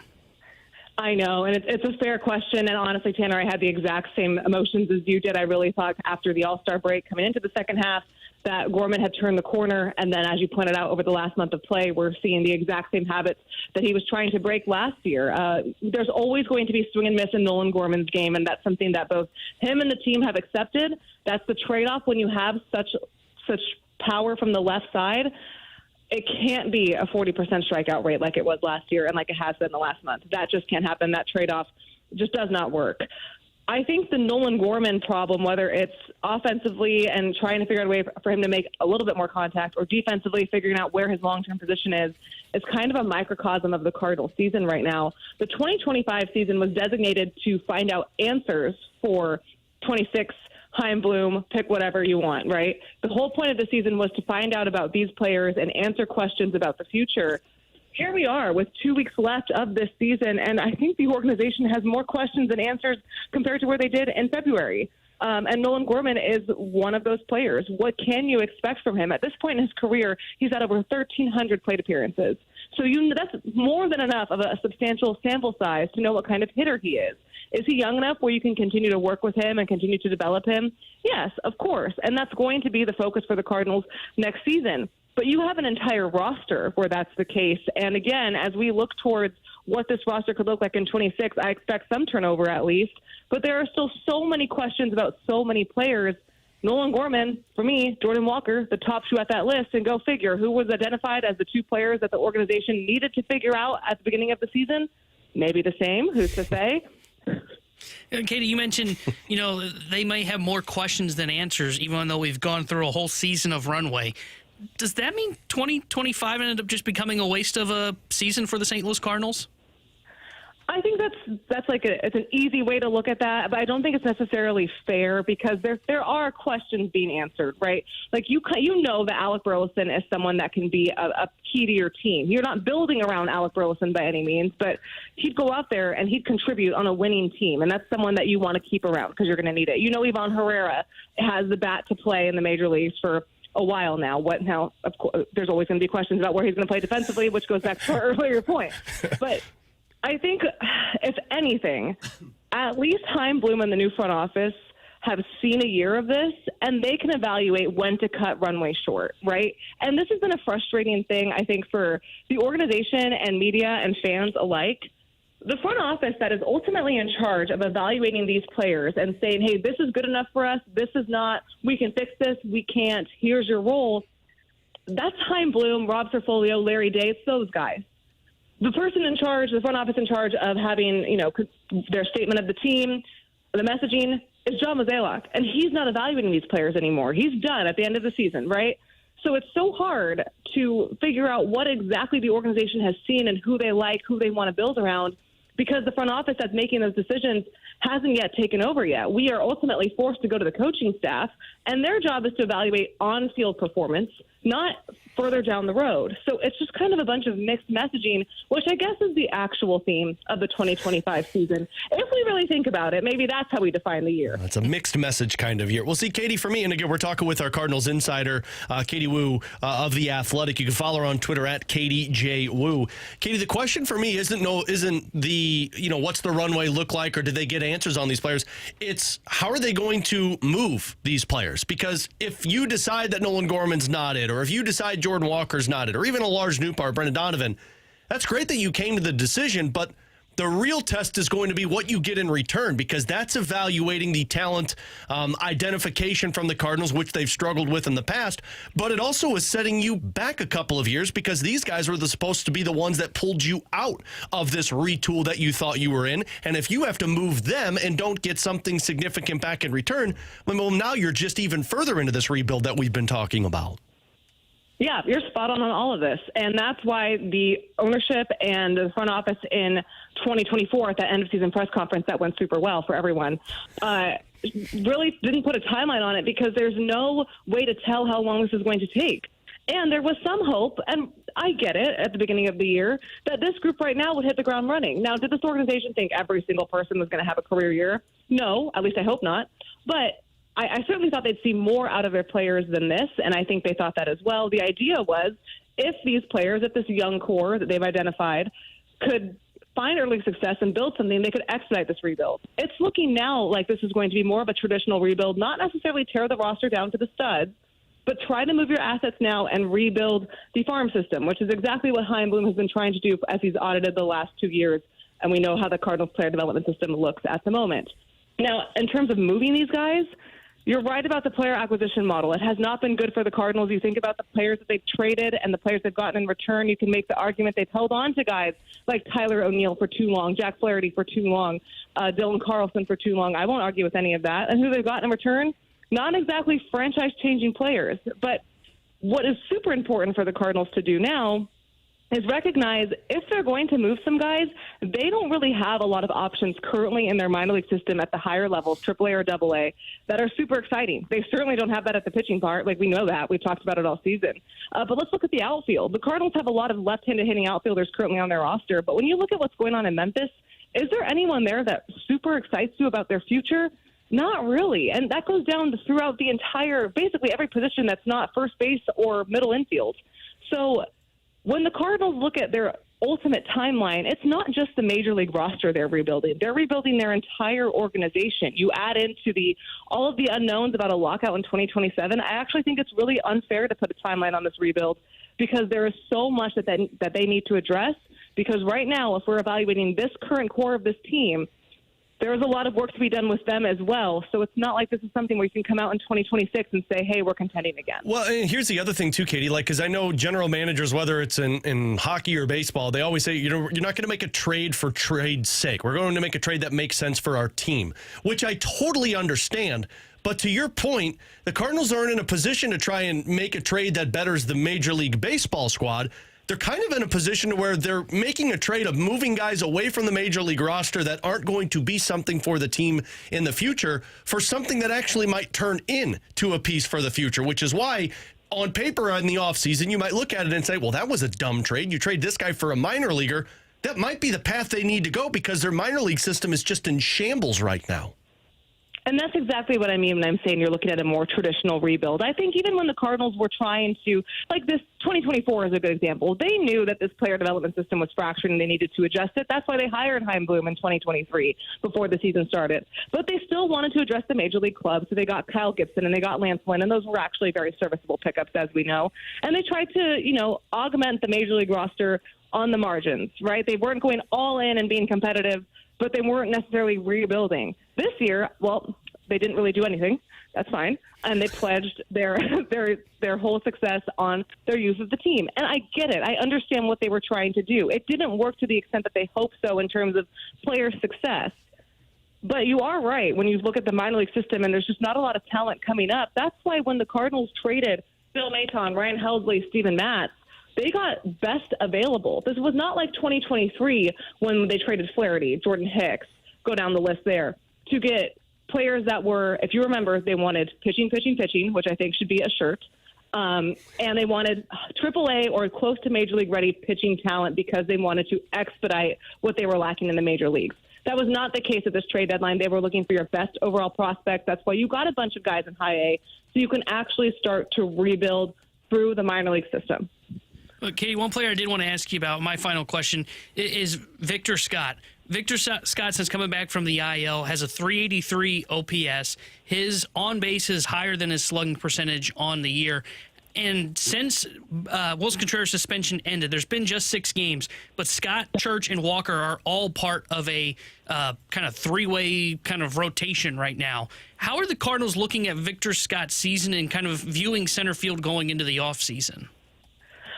I think this is a fair question, and Victor Scott is a player who just simply needs more time, right? He's young. He was still raw coming into 2025, even after, having most of a rookie season in 24. We know what the defense is. He's a fantastic defensive center fielder. He has the speed. He has the overall skill, and he's gotten better on the things that they needed him to do in terms of first step, jumps, routes, all of that. He's worked really hard to become a better outfielder, and we're seeing it. He just needs more time offensively at the plate. And I think, don't get me wrong, Victor Scott's numbers this season offensively have not been good. He'd be the first to say that. He has, I think, could do a much better job of utilizing his speed to get on the bases because once he gets on first, that's a legitimate threat. But when you're looking at overall the kind of prototype he could be, very rarely are strong defensive center fielders also mashers offensively. And I think when you're looking at Victor Scott, we tend to compartmentalize the offense because there's just not a lot of offense from a team perspective. So it's easy to go down the list and say, this guy's OPS is 600, this guy's OPS is 650, this guy's hitting, 210 and has all season. And we kind of look at players overall and say, well, the offense needs to be better. Victor Scott can be a key piece to this Cardinals team if he's hitting 235, 240 with an OPS around 700 if he keeps up that defense in center field, because center field usually is a defensive first position. The fact that the Cardinals offense all around has scuffled and has been honestly very poor over the last month, I think that maybe augments where we're evaluating Victor Scott's offensive key. He was never meant to be an offensive first player. He's a defensive first, very, very good center fielder. Does the offense need to pick up overall? Yes, and he knows that, but this isn't a case where the Cardinals need Victor Scott to go mash 25 homers. They just need him to hit a little bit more consistently and get on base a little bit more. She's Katie Woo. You can follow her on Twitter at Katie J. Woo. You see her work over on The Athletic, and you hear her on BK and Ferrario every Monday. Katie, always appreciate the time. 2 more weeks of the regular season, and we'll be with you throughout the rest of this ride. You got it, guys. Happy last home stand. Send BK my regards. And hopefully I see you at Buch Stadium this week. Yep, sounds good. Katie Wu with us here on the Collier and Thompson hotline. Open up against the Cincinnati Reds tonight, a 3-game set, and then this weekend against the Brewers, and then on the road for 2, and the season is a wrap at the end of September. Unless, they make that 2011-esque run that Patrick on the text line continue. I think it was Pete on the text line continues to hammer home on us. I'll just plan on my October being open. Yeah. For Blues hockey. Blues hockey, baby. Football. That's right. That's exactly what it's for. Tanner Hendrickson, Bradford Bruns, I'm Alex Ferrario. If you missed that interview with Katie, you can check it out after the show today up on our podcast page, 101ESPN.com. The podcast brought to you by Schaefer Door Company. Coming up at 15, we'll get back into Mizzou. When was the last time they had this good of a quarterback running back dynamic? But coming up next, it's our NFL weekend wrap up. Who surprised you the most in a good or a bad way? A player that stood out and the team that you say, hey, you good guys? We'll get to that next here on 101 ESPN. TMA welcomes the return of the Lemmings Open, Friday, October 3rd at Oak Valley Golf Course and Resort. Brought to you by Michelob Ultra, Superior Light Beer. Get your foursome together to join Tim, Martin, Doug, and Jackson for a day out on the course, including complimentary breakfast from Donut Drive-In, lunch from Lion's Choice, an after party with food from Small Sliders, all your Michelob Ultra beer and seltzers, and more. Tickets are on sale now with a portion of the proceeds benefiting Birdies for Bipolar. Find all the Lemmings Open info now at 101ESPN.com. Alex Ferrario with you to talk about our friends out at Dobbs Tire and Auto Centers. The real deal for real deals since 1976. Let Dobbs' team of 600-plus tire technicians and auto service associates care for your family's vehicles. Whatever you drive, gas, hybrid, with locations all over town, they'll help you choose the tires that you need, already sold at the lowest prices in town, guaranteed. It's quality name brand tires that will definitely suit your vehicle and, most importantly, your family budget. So check out Dobbs' anniversary money saver deals on new tires and other services over at gotodobbs.com. They're ready to service your vehicle, including routine and preventative maintenance and complex diagnostic and engine repairs. Dobbs Tire and Auto Center is the community's hosting a golf tournament this weekend to benefit St. Jude, and with the most locations around, including their newest store in Osage Beach, the Lake of the Ozarks, full service tire and auto service has never been more convenient. So make sure you let the tire and service pros over at Dobbs take care of your family vehicles, and be sure to check out Dobbs' money saver deals at gotodobbs.com. The real deal for real deals since 1976.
Blues. It's BK and Ferrario on 101 ESPN. Week 2 around the NFL, almost in the books. We've got 2 games later on tonight, a little doubleheader on Monday Night Football, which you could hear on 101 ESPN. I think Bradford's just pulling an all-nighter. He's just going to hang here till midnight tonight. Alex, I'm borrowing your cot from last Blue season. Right? Yes, just please clean it off because I'm going to be using it a lot coming up in the next couple of weeks. Please. Yeah, wash the sheets. I wash them every night, Bradford. People know that. I know. I will, however, leave the old hat for you. That's good. Yeah, leave the cowboy hat too. I still don't know what you did with all those from our why do I want to say hoedown? I almost wanted to say hoedown there for a minute. Our roundup. I don't know why hoedown came into this one. No, you got Texas and Buccaneers tonight here on 101 ESPN. It starts at 5 o'clock with the pregame coverage, and then Raiders and Chargers kick off at 9. So we do our NFL weekend wrap-up here on BK and Ferrario. Teams that fall into the categories, kind of our superlatives from week number 2, along with Tanner Hendrickson and Bradford Bruns. I'm Alex Ferrario. Guys, what's the team that surprised you the most in a positive way from week number 2? T-Bone? I think the team that surprised me the most here in week number 2 was the Seattle Seahawks and their bounce back with Sam Darnold, because I was a little bit of I don't think Sam Darnold's a great quarterback. I'll start with that, but can he be a guy that can kind of get you where Geno was last year for Seattle? And this weekend against the Pittsburgh Steelers, he looked really good. 295 yards, 2 touchdowns. He did throw 2 picks in that contest. They end up winning that one 31-17. Their defense looks really good. So I think their defense is going to keep them in some games. I still don't think that they're a playoff team, but their defense will hold them in a little bit tighter contest to where Sam Darnold, if he plays like he did last year, they're not going to win like 13 games or whatever the number was that Minnesota did last year. But they can be that sneaky team that's barely above 500, might be able to sneak up towards 10 wins. I was very impressed by the Seahawks this week, and it just kind of went on my priors from last week when their defense was good against the 49ers. Yeah, that's a good pick. For mine, this was a game that we were monitoring closely, guys, going into the weekend, even before the ailment struck, right? That would be Cincinnati and Jacksonville. And we all know by this point, hey, Burrow expected to be out for 3 months now with that turf toe injury requiring the surgery. Now, this is firmly, I believe, a game that Cincinnati loses as recently as the season goes. And you're thinking about Jacksonville has looked much better, I would say, offensively this season. Jake Browning is able to rally that team, gets the sneak for the climactic touchdown there. And Browning actually, if you think about it down the stretch, in 2023, guys, he was very solid, kept Cincinnati in the playoff mix going 4-3 down the stretch. Now, the next 5 weeks, that's where it gets very interesting, because even though Cincinnati off to the 2-0 start, you don't know exactly what's going to happen without Burrow. You have 5 playoff opponents from a year ago over the course of the next 5 weeks, but you had to have that victory at home. I think it's one that would have been dropped as recently as a year ago. Yeah, I mean, I don't know how much I could say they surprised me in a good way, but it's probably the best one that I could come up with other than the ones you guys named. It's the Giants. Like, I didn't trust the Cowboys' defense at all. Like, they did not look good without Micah Parsons in week 1, but it was the Eagles.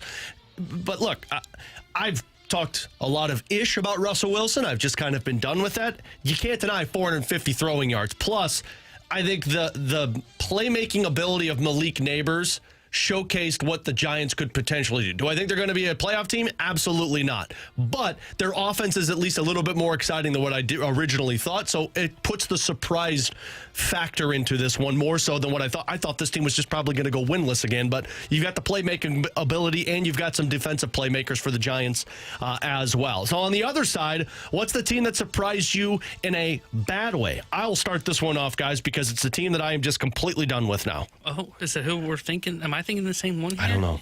Mine's the Denver Broncos. Yep. Is it? Is it yours? I'm done. I'm not completely done on them yet, but they were disappointing. I'm done. Like, cool, Bo Nix, you threw for 3 touchdowns, but this is the Indianapolis Colts. And although I give the Colts credit defensively, they have been impressive for the last couple of seasons. They could come up with big plays. But, man, you just don't have any big-time difference makers on the offensive side. And I was told this defense was going to be elite. This defense was going to be a reason that they got to the playoffs, right? Boy, it hasn't looked that way in 2 weeks so far. So, again, I don't know if I'm completely done with them, but in a bad way, I can't sit here and look like you barely beat the Tennessee Titans. Good teams win, great teams covered. I don't think they covered in week 1, if I'm not mistaken. And then in this one, I mean, you won by a point against the Colts. So, lost by a point to the Colts. Yeah, I'm sorry, you lost by a point to the Colts. That does not give me the best vibes of a Denver Broncos team that people were talking about could potentially compete with the Chiefs in that division. Bradford, did you have one?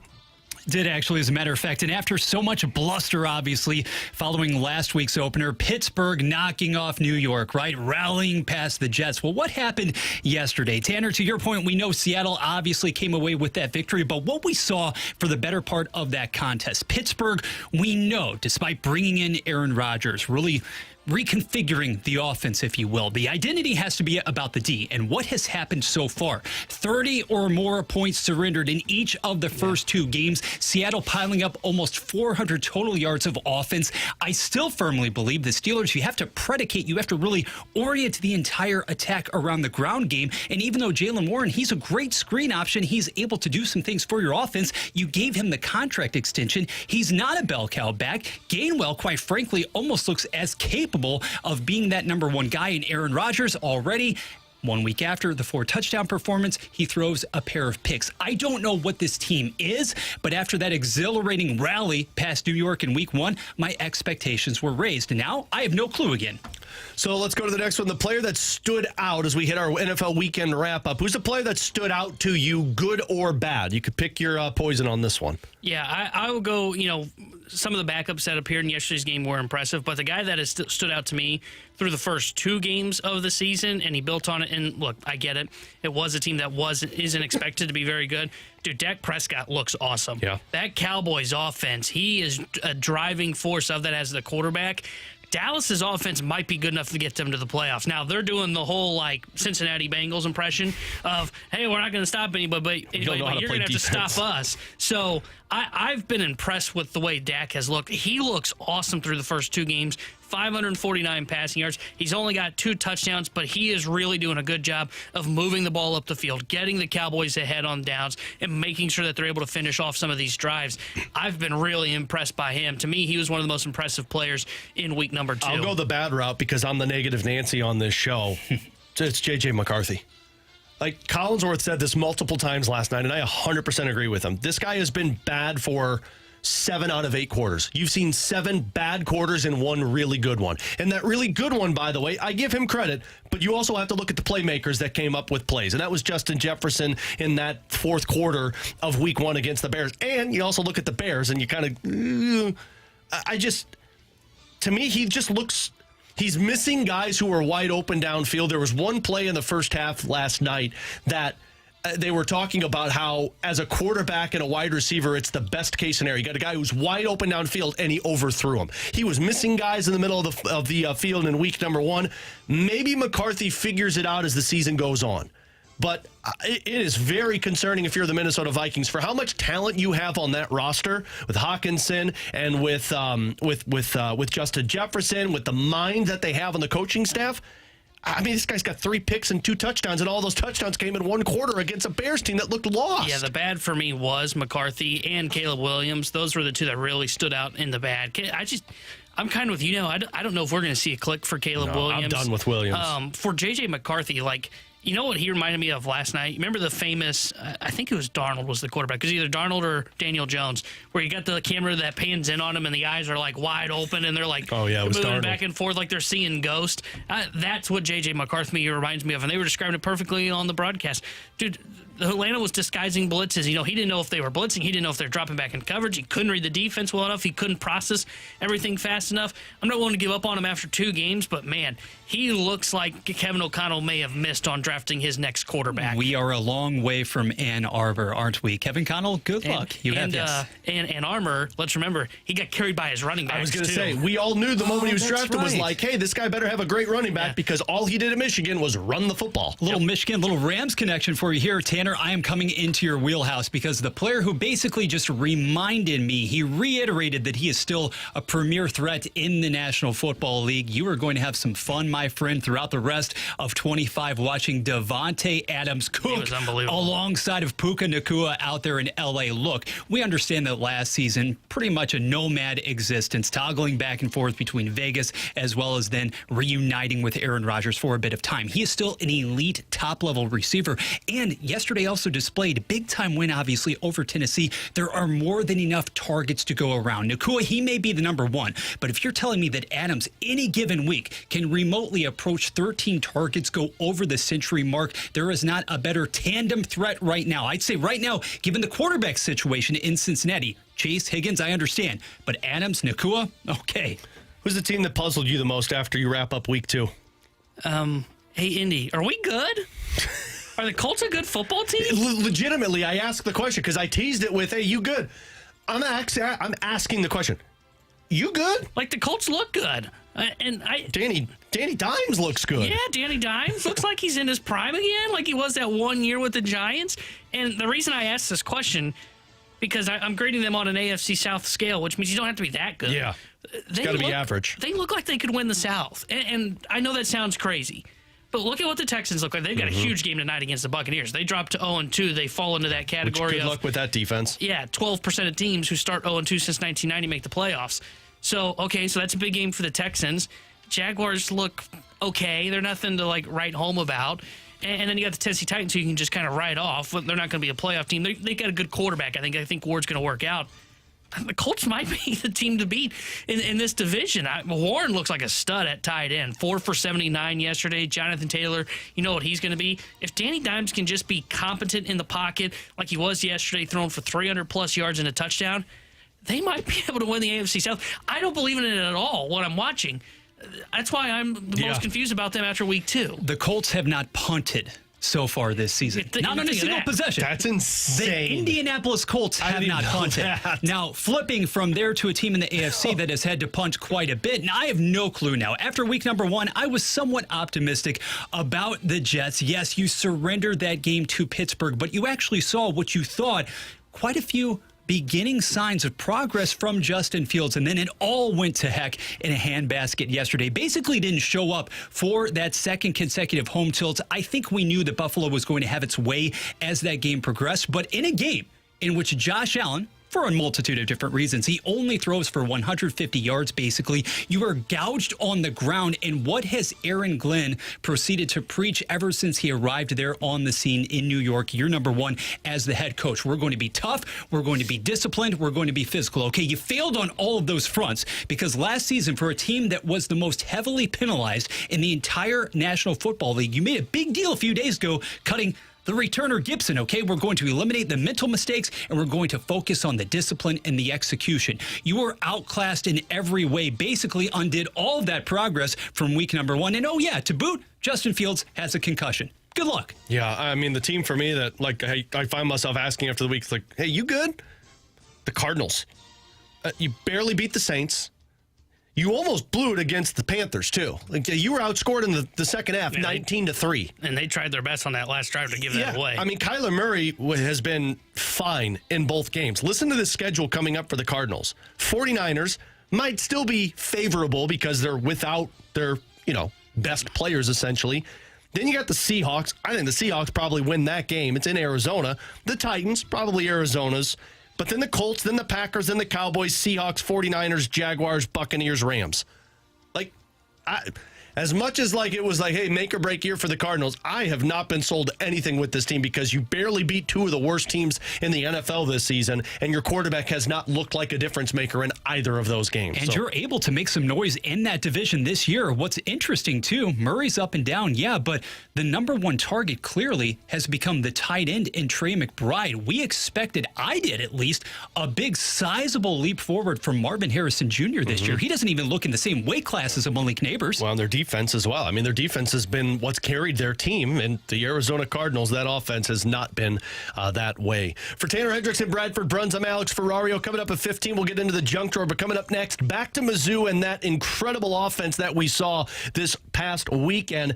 When was the last time Mizzou had this good of a quarterback-running back dynamic? We'll talk about that with Bradford. And T-Bone, how much concern should we have with that first half of the Fighting Illini, that family you talk so much about? We'll get to all that next here on 101 ESPN. 101 ESPN is powered by Kaufman Townsley St. Louis's Injury Lawyers. Call 314-500-5000.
Start your day with the morning after on 101 ESPN. Get in the know first on everything St. Louis sports with Tim McKernan, Doug Vaughn, and Martin Kilcoy. Listen to TMA weekday mornings from 7 to 11 a.m. on 101 ESPN. The morning after is presented by Brown and Crouppen Law Firm.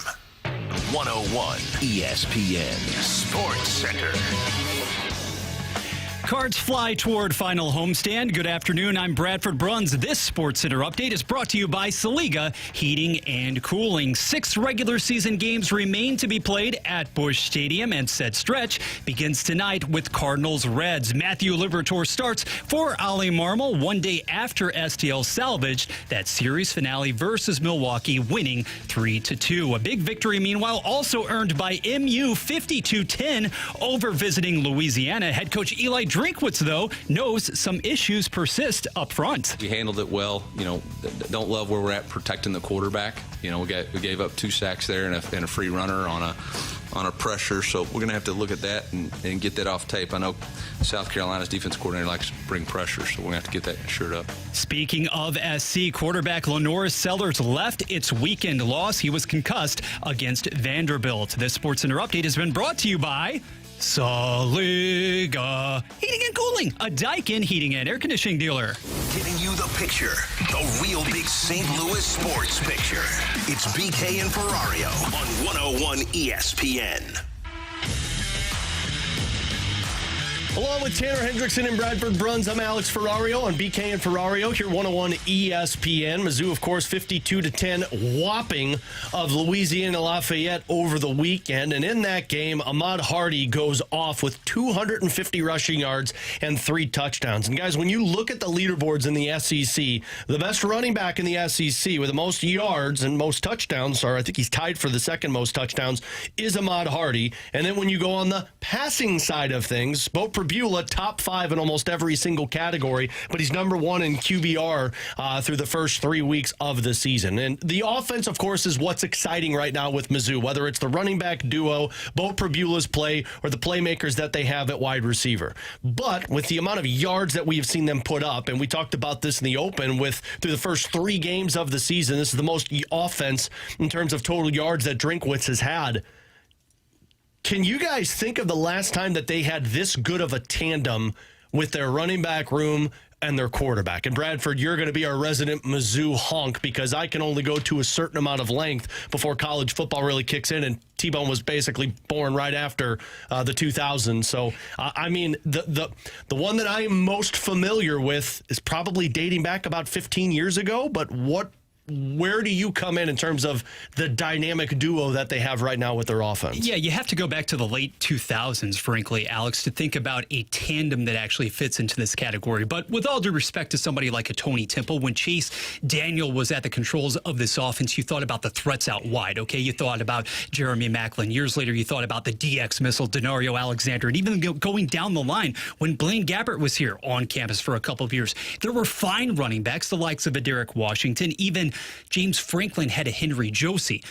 Last couple of seasons, Brady Cook and Cody Schrader, that partnership was extremely strong. However, the difference to me here lies, gentlemen, in the upside. When you're talking about ceiling raisers, the fact that we have seen what we have observed from Bo Beulah from a passing standpoint through the first couple of weeks of the season, everybody was amped up, and rightfully so, about the mobility, right? We didn't see him actually throw the football, however, at Penn State.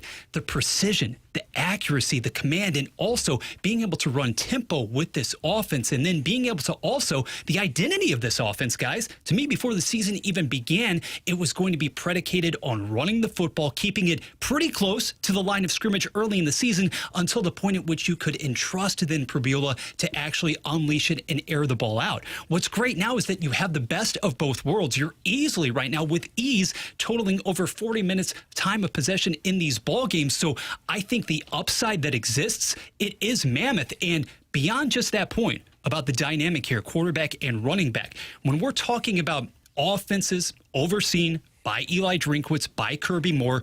Right now, the tools with which they have to play. As far as depth is concerned, I'm not saying that somebody like a Kevin Coleman is going to be Luther Burden III. He's been great this season. He had an easy 7 catches for 70 yards in the first half alone on Saturday. Marquise Johnson, he's a great downfield threat. Am I saying he's going to be a secondary Theo Weiss type of guy? No, they have totally different gains. But by the same token, when you're talking about the depth right now that exists at that position, that's why everybody is so optimistic about this team making a run, trying to really make good use, great use of this unprecedented stretch of home games, because you're seeing the effectiveness and the efficiency right now. But we wonder, okay, to what lengths could you actually go and get that much better as the season progresses? And I think that, T-Bone, for me, like the quarterback is the part that kind of opens it up a little bit more, because you can go back through and look at some of them. I mean, Bradford just mentioned, like the one that I go back to most recent would be Josie in 2010, who, if I remember that correctly, that was Gabbert's last year, 2010. So Josie's first year, Gabbert's last year. Like that was that duo. The room had a couple of other guys in it, but yeah, it's the potential of what Pribula is that raises the excitement for that running back room, because it's not just Hardy. Hardy is the workhorse, but Roberts looks incredible as well. Like it's the room on top of the ability that Bo Pribula presents of why this offense gives you that much excitement. Yeah, like I see them right now, and like even like when you're looking at some of these teams from Blaine Gabbert, I don't know if I see who the rusher is that you look at. They had a room, yeah. That guy, that one guy was dominant. When we're talking about this, look, I'm not taking anything from Roberts. He's been very good for Missouri, and they look like they've got a really good tandem that they're going to have. Dude, Hardy's different. I mean, you watch Ahmad Hardy run the football. That guy runs hard. He finds holes. He's got great space. He breaks tackles, as we've talked about. He is different. And if Pribula can live up to the upside that Bradford is talking about, and look, I get it. I've seen a text already during the segment about they've played nobody but blood donors so far. I mean, they've put up 1,700 yards, which is the most in the Drinkwitz era, total yards. Yeah, they're going to put up a bunch of yards in the first 3 games of the season. This is the most that they've been able to accomplish. If Pribula can play well in SEC play, and right now I don't see a reason as to why he can't, I think you're looking at this tandem of Pribula, Ahmed Hardy, if you want to throw Roberts in there for making it a trio, as maybe the best dynamic duo we've seen between running back and quarterback from Mizzou in the 21st century. I think that's where they are right now.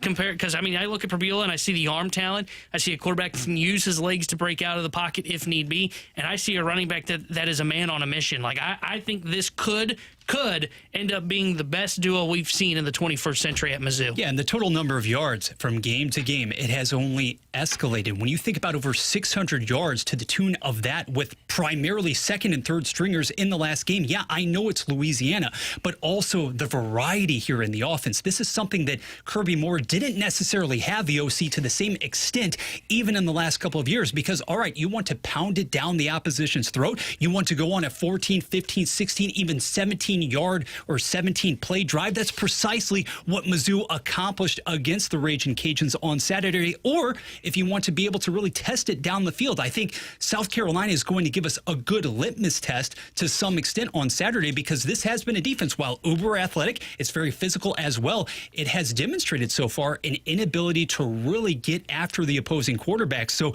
you like what you're seeing as far as all those threats are concerned, and you can only play these teams on your schedule. We said before the season even began, when you have 6 consecutive home games with which to begin your campaign, you have to take full advantage of that. Everybody a couple of seasons ago, or last year rather, Tanner, we've talked about it, said that was the opportunity, that was the year when you had to capitalize and make your CFP run. If you're Mizzou right now and you're seeing everything else that is tumbling all around you in the SEC right now, as we get later into September, you're saying, why not us? Why not us? Speaking of pounding it down the opponent's throat, T-Bone. Yeah. Fighting Illini's 3-0. I know. Congrats, man. Ninth best. I don't know if I'd describe it as pounding it down the team's throat. 10 points in the first half against Western Michigan Broncos. Yeah. I've heard the Broncos were a scary opponent on Illinois' schedule. That I thought I could turn that game off at halftime. I was turning it off at halftime. Turns out I couldn't because Illinois was outgained by Western Michigan in the first half. They were outgained by Duke in the first half in the previous matchup, which that one, like the Duke game, I can get a little bit more from the Illini perspective. Hey, they've got a fun quarterback. I could see how that one, you have some struggles. The Broncos of Western Michigan? The MAC action? It's Really? It's like Illinois was trying to do what Mizzou did, where they just wanted to run the football and just run it down the opponent's throat, and they're like, oh, wait, we can't do this. They're in some of the second half.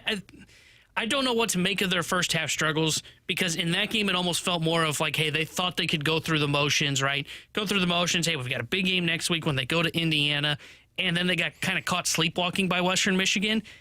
And then the more I think about it, I go, man, the O-line again was not very good in that first half. Yeah, they figured it out in the second half, but I kind of expected that, because when you go up against these blood donors, as the text line would call them, typically if you do see a MAC team that stays in a game at halftime, they really fall off in the second half. Why? Not because suddenly Illinois maybe is scheming things better, which is possible. It's also, they probably wore them down because they are bigger, they are stronger, they are faster. And I think that's what happened. I don't know. I found it very concerning, the offensive line's play in that first half. It makes me worried as they go to Indiana in a top 20 matchup this weekend in Bloomington. Well, T-Bone's going to be in attendance. And I'm going to have my Illinois gear on. They're going to boo me. I feel like a Hoosiers victory might be coming on this weekend. But the Tigers in action against South Carolina. Yes, Lenore Sellers with the injury, and I know a lot of people are asking, does that make a difference? What was the line we were talking about this at earlier? It's like 6.5 in favor of Mizzou?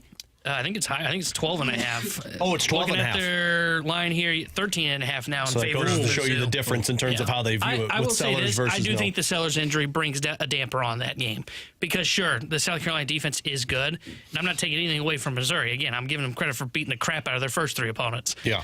They don't have their quarterback. Yeah. Which is the difference maker for that team. This suddenly becomes a game you need to win. Yeah. And this is where it makes it a little bit more. You say, well, this is where, though, the people that don't believe in Mizzou, if they win, is, but you beat the team that doesn't have Sellers. No credit for this win this week. If no Sellers, no credit. So wait till Alabama, then. That's where we're at right now. Tanner Hendrickson, Bradford Bruns. I'm Alex Ferrario. Coming up at 15, we'll get back into some NFL quick hitters. But coming up next, guys, you won't believe this, but I found a experience outside of my house this weekend that I'm actually in love with. I'll explain in the Juncture next here on 101 ESPN.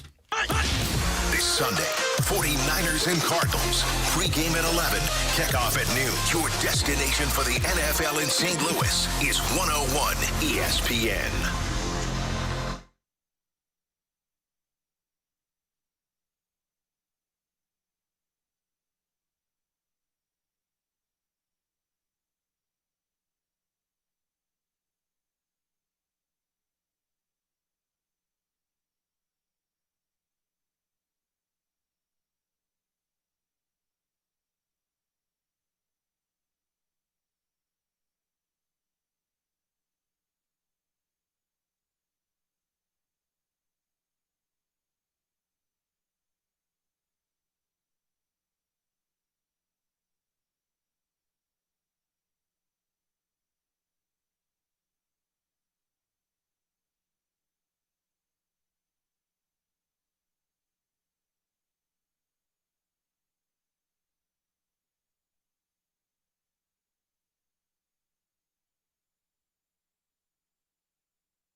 picks for this week's Fastlane Pick'em Challenge at 101ESPN.com. Show off your football knowledge and see if you can top the Fastlane and the dudes from the Rizzuto Show on the point for this week's top score. The top scorer each week scores a Bud Light NFL cooler stocked with 101 ESPN and point swag. It's the Fastlane and the Riz Show throwing down all football season long in the Pick'em Challenge. Enter your picks for this week now at 101ESPN.com. The Fastlane Pick'em Challenge is refreshed by Bud Light, official beer of the NFL. Easy to Sunday, easy to enjoy. Enjoy responsibly.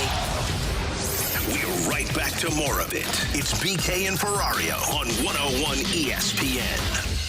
Let's open it up. The Junk Drawer with BK and Ferrario.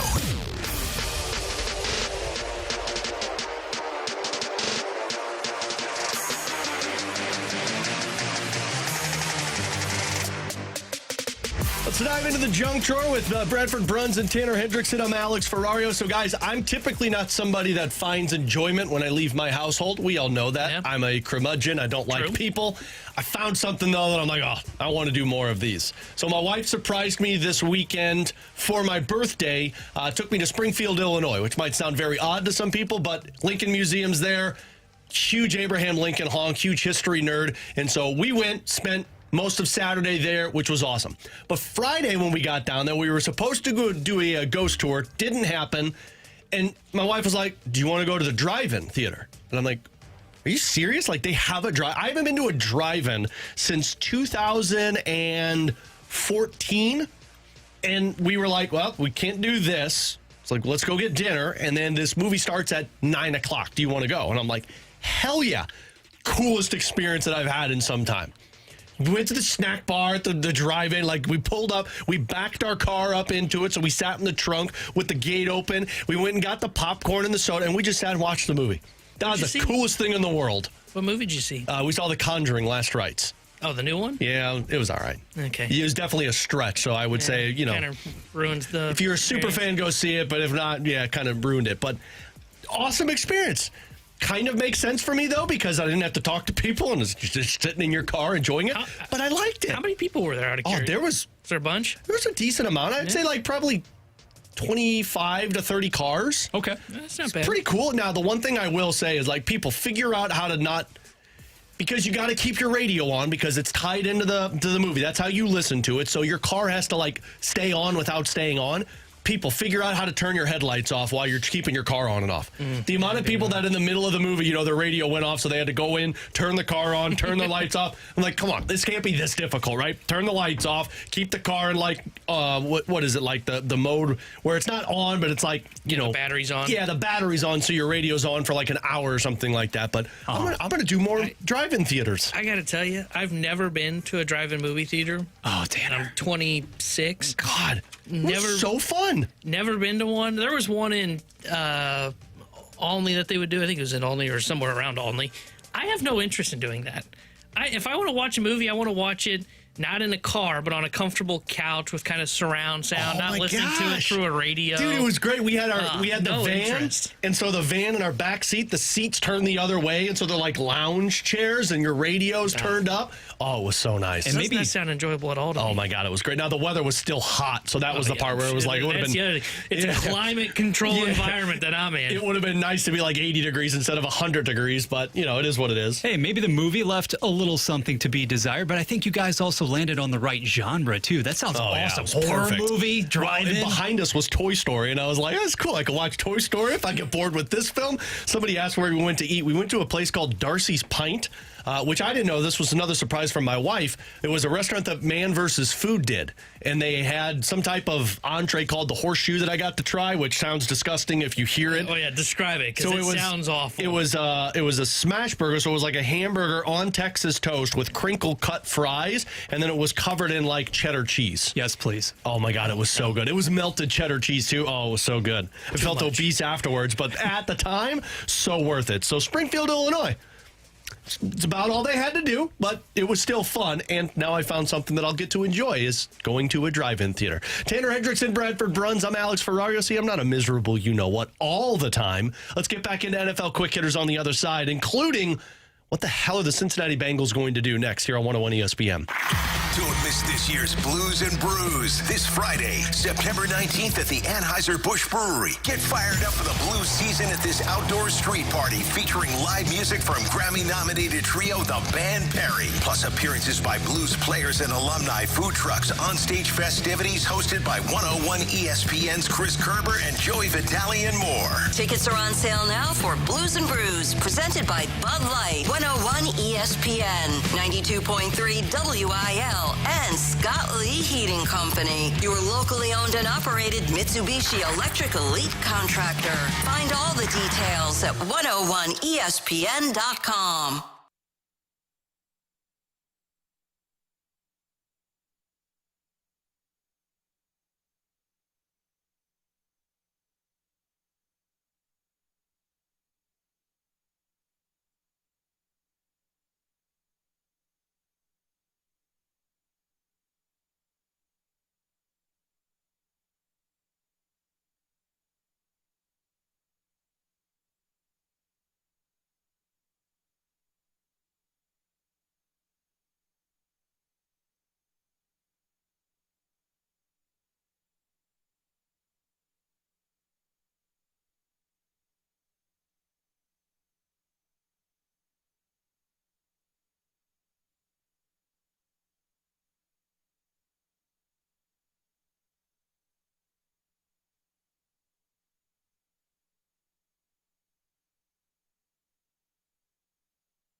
St. Louis Blues hockey can be heard exclusively on 101 ESPN. Get the info you need before and after every Blues game with the First Community pre- and post-game show. First Community Credit Union. Take your best shot with First Community. And presented by Scott Lee Heating Company and Urban Chestnut.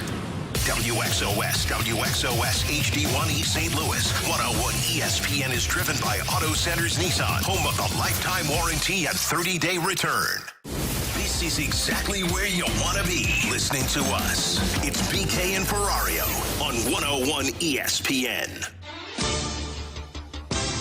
So let's get into some NFL quick hitters after week 2 of the NFL. We kind of honed in specifically on the Chiefs. We did our superlatives earlier on, but there's a couple that we didn't get to, including probably the biggest news coming from the weekend, which was the injury to Joe Burrow. He left the game yesterday, I believe it was in the first quarter of the first half, with a grade 3 turf toe injury that had torn ligaments. So it was announced earlier today. He's expected to miss at least 3 months. And the question from everyone is now, what are they going to do at quarterback? Jake Browning in relief yesterday, 241 yards, 2 touchdowns, had 3 interceptions. At least the report that I saw earlier today was that the Browns are scouring the quarterback market to see what's available to them. Regardless of who they go out there and get a quarterback, T-Bone, just like Jake Browning was yesterday when he came in, that game was based solely off of Jamar Chase and T. Higgins coming up with big plays. I don't know how the Cincinnati Bengals survive 3 months without Joe Burrow, other than their playmakers being elite and their defense fixing whatever it is they think they are. But it's going to be tough for Cincinnati to keep their head above water without Joe Burrow. Yeah, and my answer to how do they survive, they don't. I just can't see their path to the playoffs right now. And look, Browning looked really good in that game, but you're right. A lot of it was, hey, just get the ball to your playmakers and let Jamar Chase and T. Higgins go. He looks competent to where they might be okay offensively. My bigger concern is their defense. And again, they give up 27 points to the Jaguars, who, I still don't know what to make of Jacksonville just yet through 2 weeks. Maybe they are better than I expected. I don't trust their defense, and I fear they're going to have to win a bunch of games in shootouts, kind of like yesterday was against Jacksonville. And if that's the case, can I really rely on Browning to constantly be getting the Cincinnati Bengals 31 points in a game? My gut tells me no. I think they're probably done now. And it feels weird to say because they're 2-0. This injury, when you lose your starting quarterback and a guy like Joe Burrow, your season's basically over and the year becomes a wash, which sucks. Yeah, a lot of people are bringing up Kirk Cousins. I don't know what their money situation is, but I don't think they could do the Kirk Cousins acquisition unless somebody eats some of the money on the other side. Somebody brought up the Giants call about Russell Wilson because they like Jackson Dart so much. I mean, yes, you can, but are you willing to give up what it's going to cost because you're a desperate team to get one of those guys? And they might not be as good as what Browning is for you. Here's their schedule in the next month. At the Vikings, at the Broncos, home against the Lions, at the Packers, home against the Steelers, at the Jets, or home against the Jets. Even with Russell Wilson or Kirk Cousins, maybe you win 2 of those games. It's like the AFC at least allows you the opportunity to stay in this thing if you keep your head above water, but it doesn't matter who you go out there and get. You're going to get somebody who is going to have to be carried by their offensive playmakers, and like Tebow mentioned, a different identity on defense. And I'll say this too, Tanner. I think respectfully here, you need more out of the ground game, especially in the interim. Chase Brown was really a recognizable guy entering this season, and even in limited action so far this year, averaging basically 3 yards a pop. I understand your approach offensively, even with Browning at the controls. He had a lot of experience, as I had previously stated, down the stretch in 2023. It isn't fundamentally altered here, but you need to do more to be able to sustain those longer drives, but it also comes down to the defense. And here's a really damning number as well, guys. Since 2020, when Burrow was obviously drafted with that top pick by the Bengals, now 14 games missed during that time. Naturally, you're going to be 2 games under 500 without him. Yeah, and looking at the cap hits here, they can't make the Kirk Cousins trade work. Cousins. He's a $40 million cap hit. They're just not going to be able to make that work because they're at $12 million left in cap space do the Bengals have.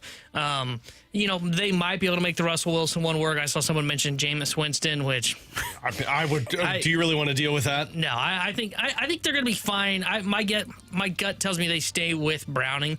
Yeah. It's not sexy. You're not going to win a ton of football games with it. If we're being honest, if you end up not winning a bunch of football games and you get a top draft pick because of it, because of an injury, it's not the worst case scenario. If you're the Cincinnati Bengals, you could use it on defense. Go get a secondary guy who can actually, stop the pass. Another team that I'm curious where you guys fall because, yes, they picked up the win, and, yes, they're 2-0 on the season. But does anybody look at the Eagles the same way they've looked at the Eagles in the past where it's clear-cut number 1 team in the NFC?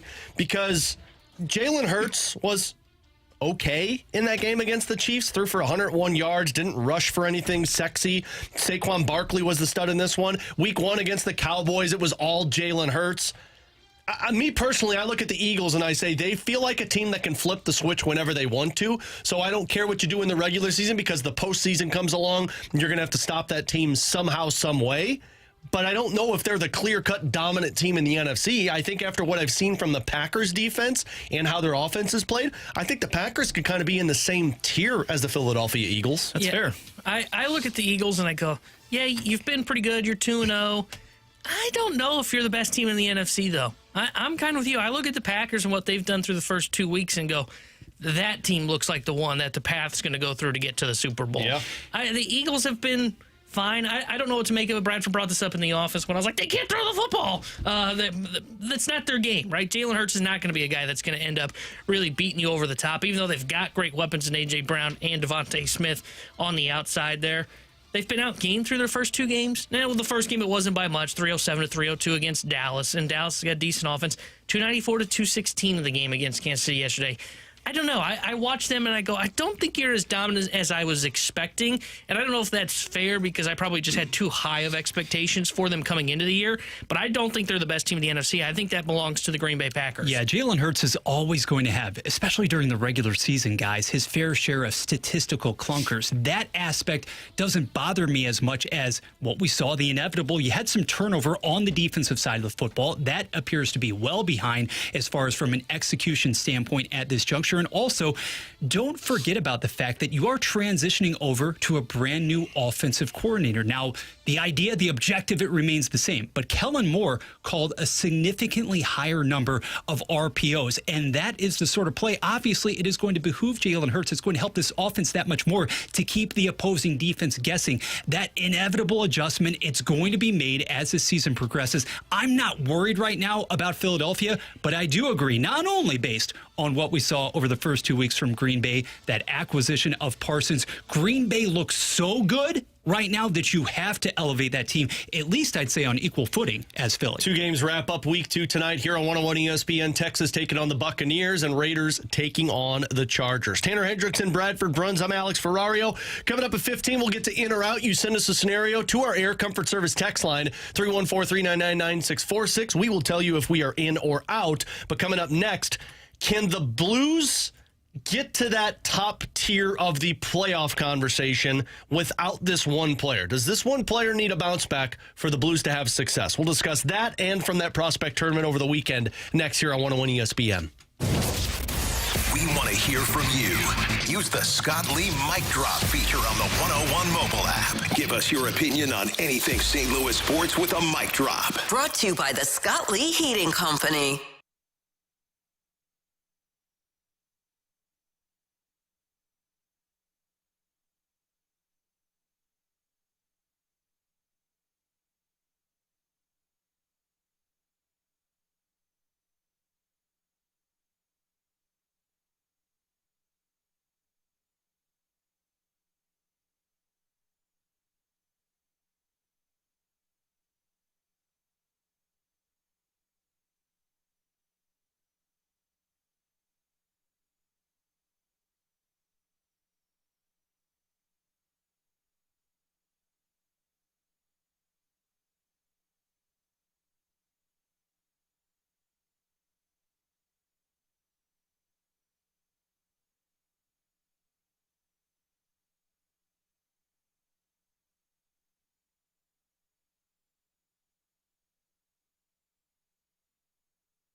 They are St. Louis. It's BK and Ferrario on 101 ESPN.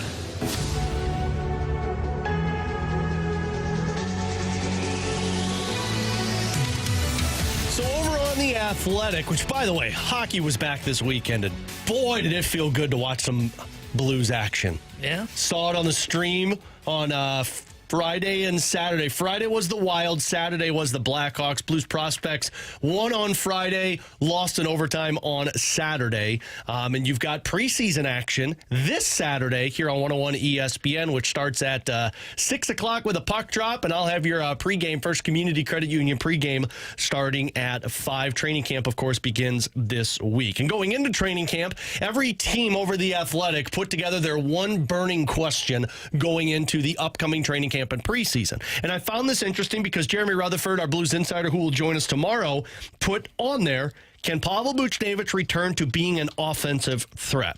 In the piece, it says, Buch starts his new 6-year, $48 million contract this year. When he's playing at his best, he's worth every bit of that. But after netting 30 goals and 76 points in 2021-2022, Buchnevich has just 20 goals and 57 points in 76 games in 24-25.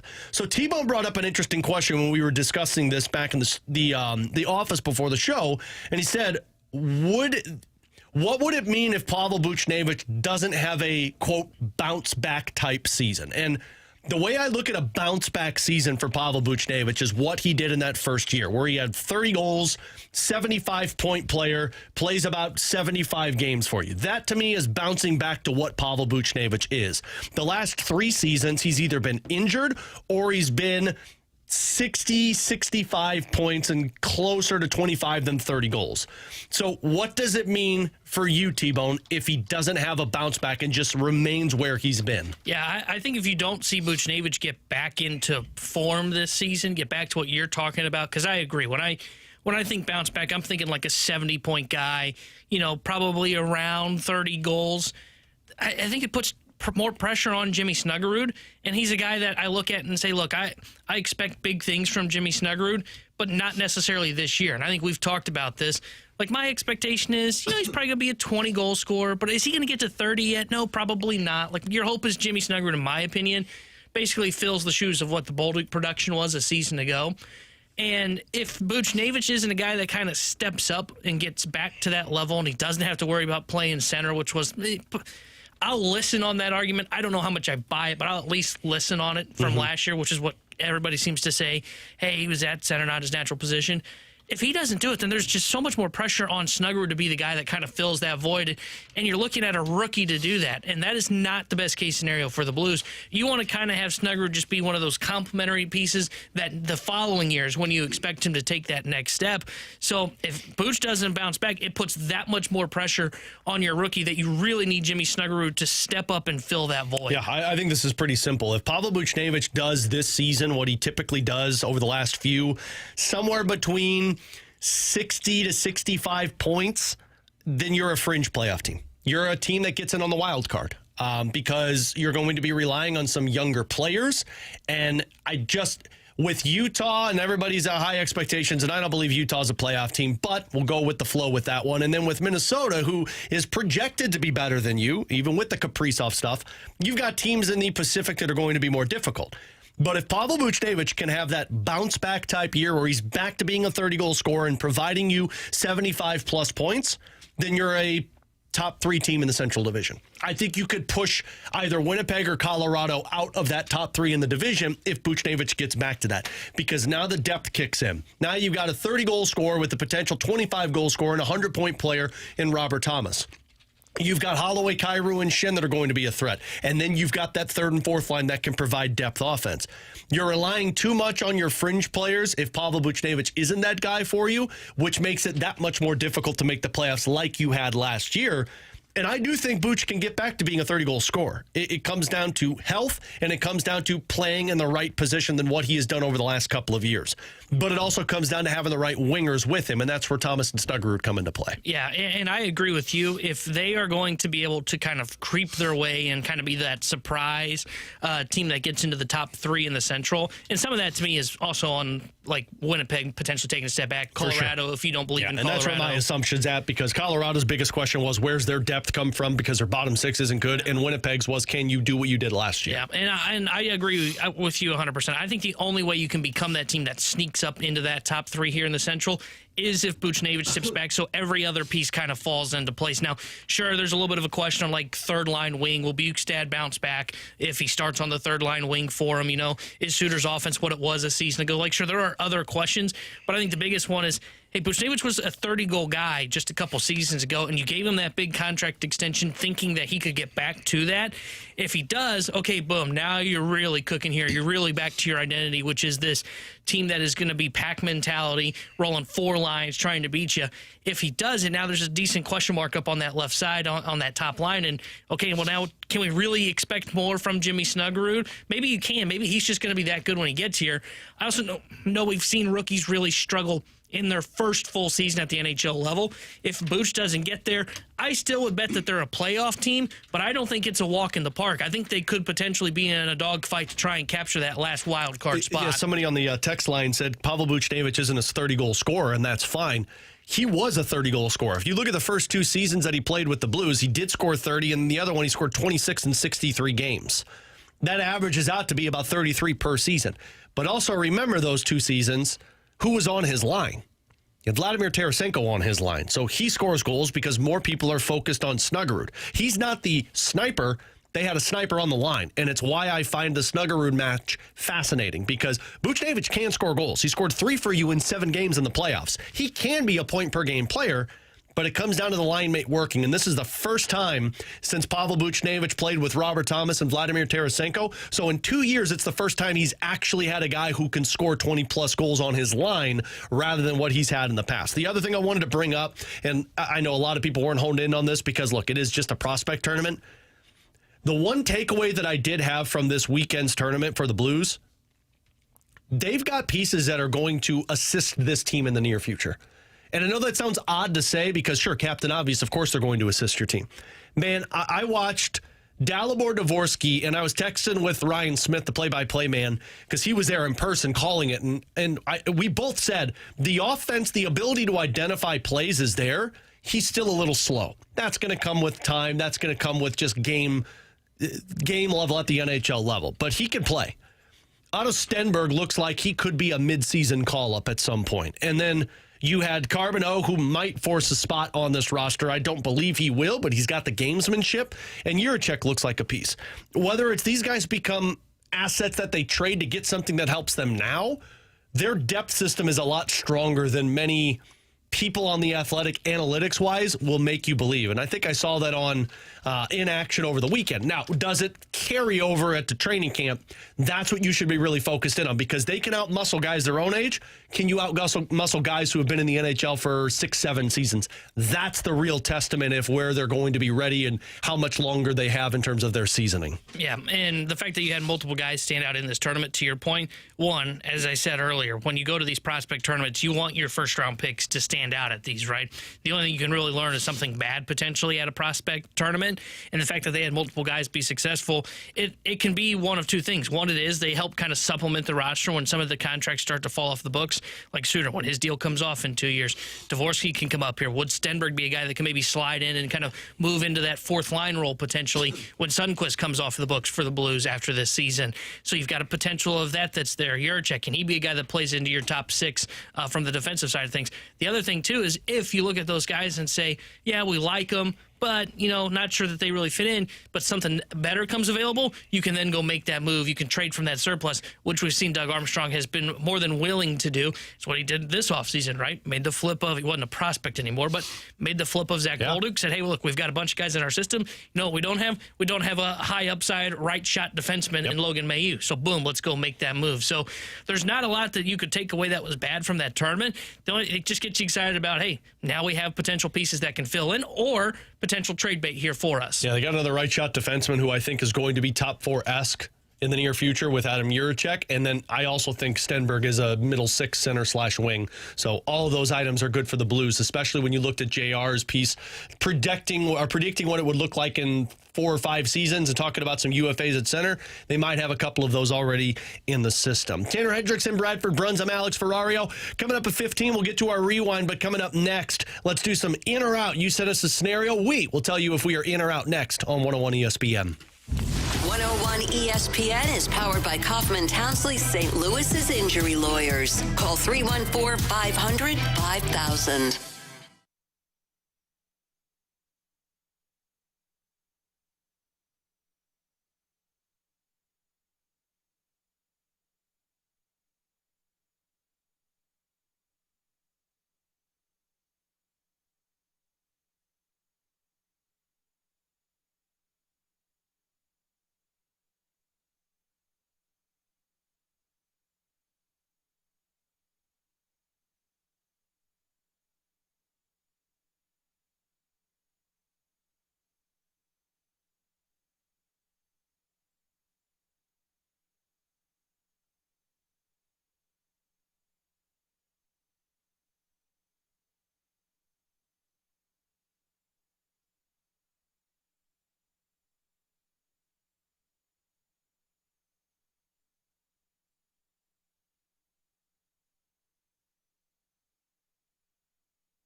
You can now watch 101 ESPN live on our Air Alliance Team Studio Cams. Catch every show live on our YouTube channel or at 101ESPN.com. 101 ESPN Studio Cams. Presented by the Air Alliance Team Heating and Cooling. Getting the job done quickly, correctly, 100% of the time.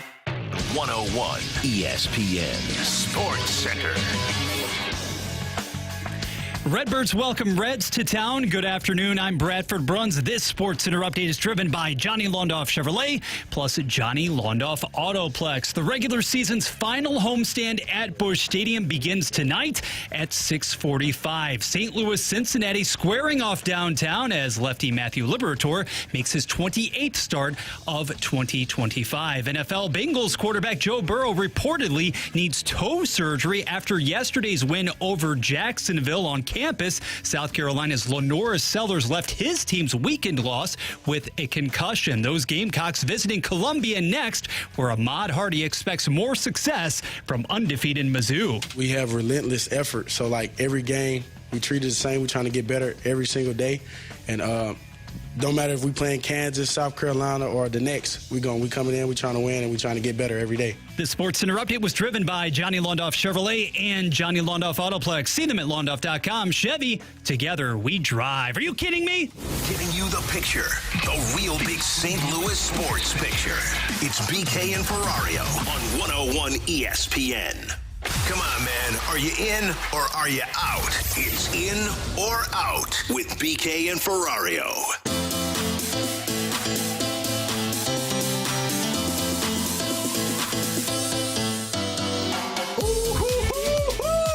I was worried with the...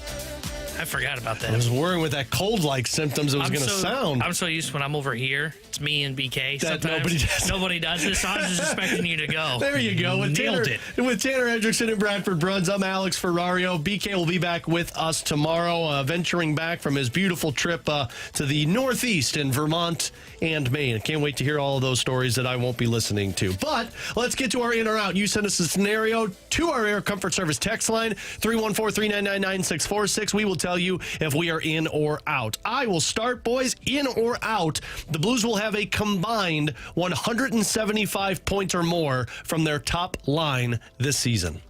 So Thomas, Buch, Snuggerud, let's just pretend that's your top line, 175 combined points. Okay, so got to do quick math here.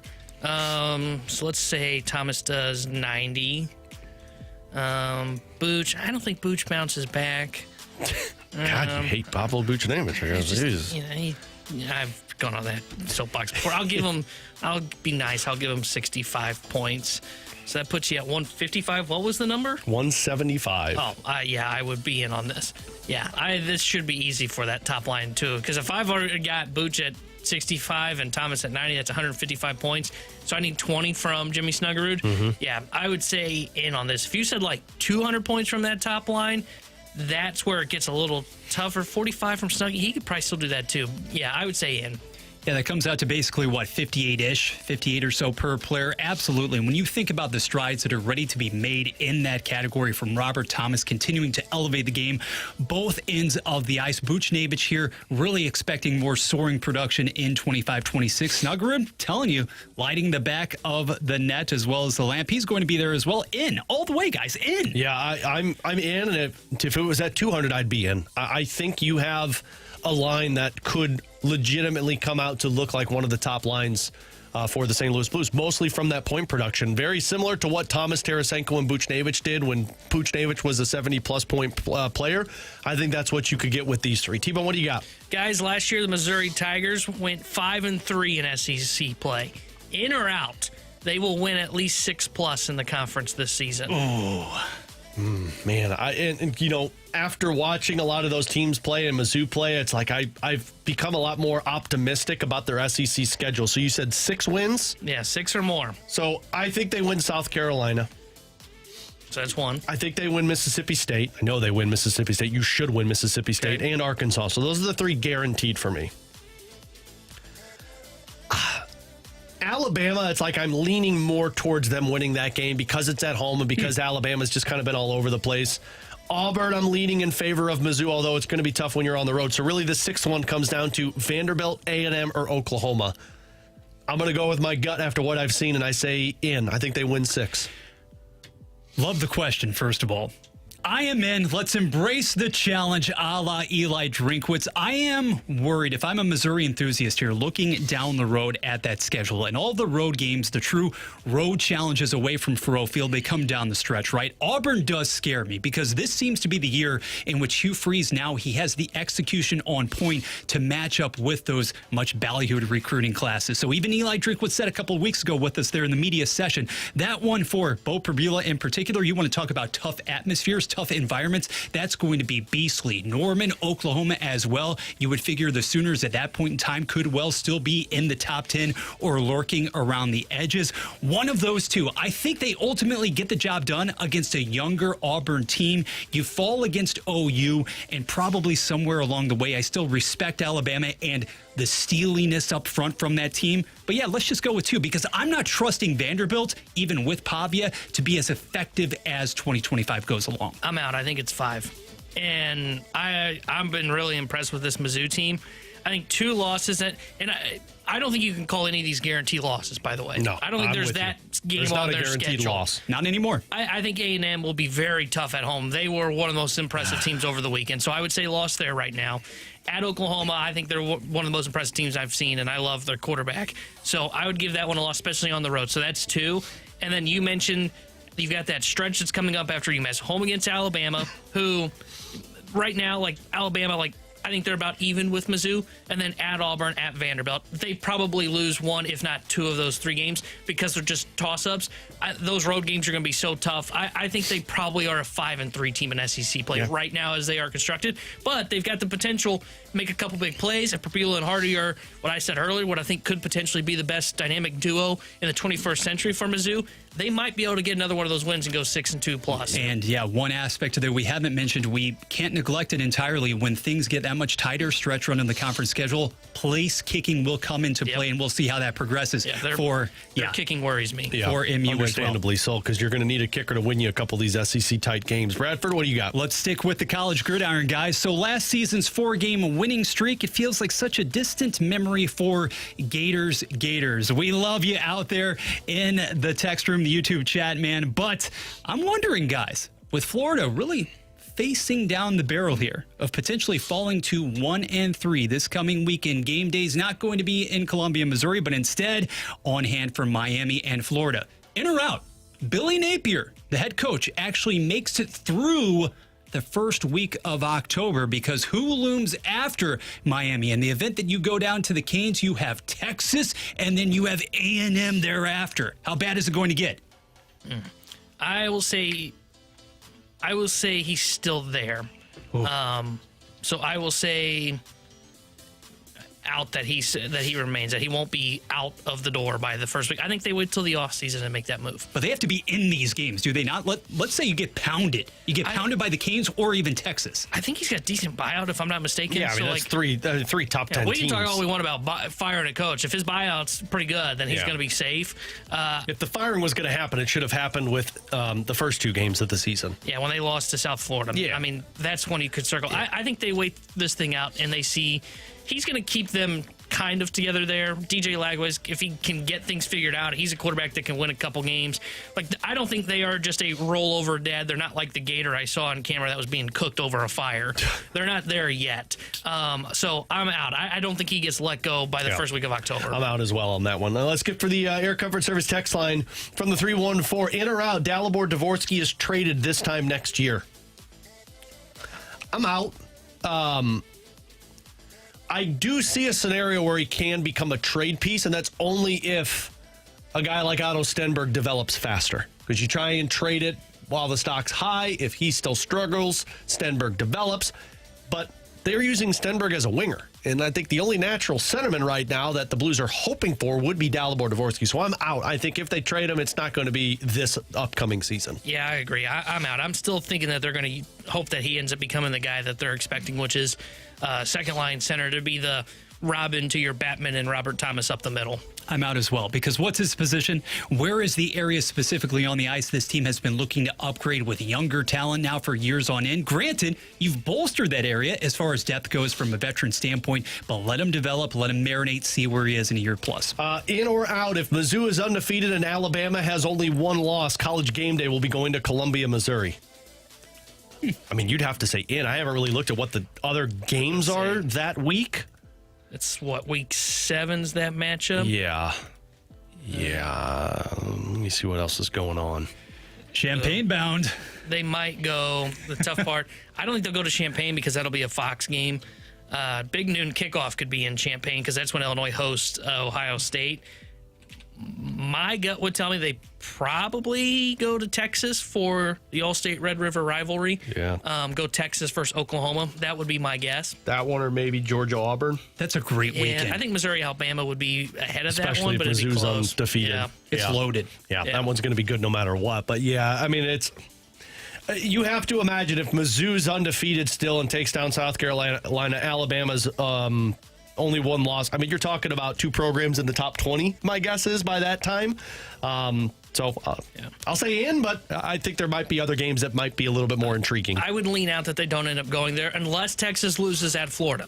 Because they have one conference game. They've got a cupcake this week against Sam Houston. If they lose at Florida and then they have 2 losses, I could then see where they end up saying, okay, let's go to Columbia for undefeated Mizzou versus Alabama. Yeah. I'm out, unfortunately, because I think the national perception remains, and it's been this way, guys, for over a decade since Missouri joined the SEC, that the fan base, the contingent, the people who come out in droves, those who did exactly that a week plus ago for the Feinbaum show, that those guys can't carry the freight as far as fan engagement, participation compared to some of these other SEC markets. So even looking ahead to that day when you're talking about Georgia versus Auburn, if Auburn is still in that position, that lofty spot at that point, they'd rather take it to the Plains. I would even say if Oregon and Indiana, let's just say Indiana somehow is undefeated that occasion, Columbia's atmosphere, for whatever reason, it is not held in the highest esteem by the national types. I don't think you're going to see it regardless. Let's do 2 more before we get to the rewind on the other side from the 314. In or out, the Blues are overhyped for this season. I'm out. I think they're underhyped. I would say out. I don't think I haven't seen anybody really calling them like a top 3 team.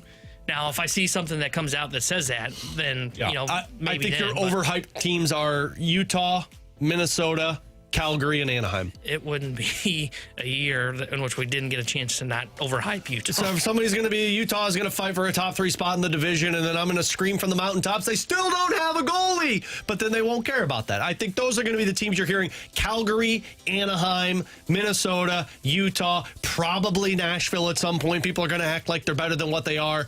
Those are your overhyped teams. I don't think people talk enough about the Blues, but I think that's probably the way it should be. That usually benefits those teams. It's unanimous. Make it 3 for 3. This team is not overhyped by any shape or form. In or out, the Cardinals finish under 500. They are 4 games under 500 right now with 12 games to go. So if my math serves me correct, you would have to go, oh God, what is that? You'd have to 5 wins above. I would say like 7 and I would lean in. They will miss they will be finished below 500 because you look at their remaining schedule. They got the 4th toughest remaining schedule in baseball. Yeah. You've got 3 with Milwaukee, 3 with the Cubs, 3 against San Fran, and 3 with Cincy. As we saw over the last 6 on this road trip at Seattle, at Milwaukee, where they went 1-5. The reason they had that weird stretch over the last kind of month of, hey, boy, the Cardinals have kind of gotten hot. They're staying in the race. It was what I said at the time. It was the Spider-Man meme. They were all the same team. They were all just kind of jostling back and forth, and the Cardinals ended up being the team that got out in front. When they went up against true contenders, you saw it over their last 6. They don't match up right now. They don't have the roster for it right now, and I think you're going to really see this over the final 12 games, so I would say in. They will finish below 500. I am in as well. They are spiraling and spiraling fast. San Francisco, Chicago, both of those teams still seemingly will have a lot for which to play down the stretch. Those are the final 2 series of the season. But, hey, how about that pin work yesterday? How about that Miles Michaelis start? What do you think, guys? Come on now. Yeah, not even going to react to that one. Bradford, football. we're not even reacting to that. That was obligatory. They'd have to go 9-3. Was my math while you guys were talking, but I got there. They'd have to go 9-3 to be above 500. 1 game above 500. So essentially, they have to pull off what? That's right. They're not doing 2 that. sweeps, 3 sweeps. So you're saying there's a chance? No, we're not saying there's a chance. Tanner Hendrickson, Bradford Bruns. I'm Alex Ferrario. We'll come back with the rewind next here on 101 ESPN. This Sunday night, Giants and Chiefs. Pre-game at 7, kickoff at 7:20. Your destination for the NFL in St. Louis is 101 ESPN.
Football is back, which means Underdog is the best place to select your entries and win money all football season long. And we got a doubleheader tonight, which means I got a dual entry for you. I've got Baker Mayfield higher than 1.5 passing touchdowns, C.J. Stroud lower than 230.5 pass yards, higher on Genty's touchdowns, and higher on Herbert's touchdowns. All of that, BK, pays 10-1 odds. Playing Underdog is easy. All you have to do, choose your favorite players, whether they will go higher or lower on stats like touchdowns, receiving yards, interceptions, so much more. Get your entries right. You could win up to 5,000 times your cash, and you can play with as little as $1. So download the app today, sign up using our promo code BKO. That's promo code BKO, and you'll score $50 in bonus funds when you play your first $5. That's promo code BKO on the Underdog app, where millions of fans have already won billions making plays on Underdog. Will you be next? Underdog. Make plays, win money. Must be 18 or older. Present in Missouri. Terms to apply. See assets.underdogfantasy.com/web/play and get terms _DFS_.html for details. Concerned with your play? Call 1-800-GAMBLER or visit ncpgambling.org.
We're right back to more of it. It's BK and Ferrario on 101 ESPN.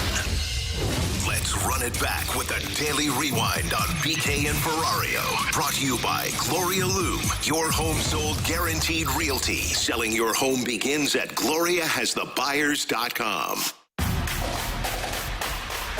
If you missed anything from our show today, you can always check it out afterwards up on the podcast page, 101ESPN.com, the podcast presented by Schaefer Door Company. You can also check it out on the 101 ESPN app, which is sponsored by Dobbs Tire and Auto Centers And you can also watch us over at YouTube after the show, over on our channel at 101 ESPN STL. Our studio cams are brought to you by Air Alliance Team. Shout out to Bradford Bruns, who helped us out 2 days last week. And, of course, today, BK expected to be back with us tomorrow. Keyword expected, because we know how BK is when he comes back from a trip.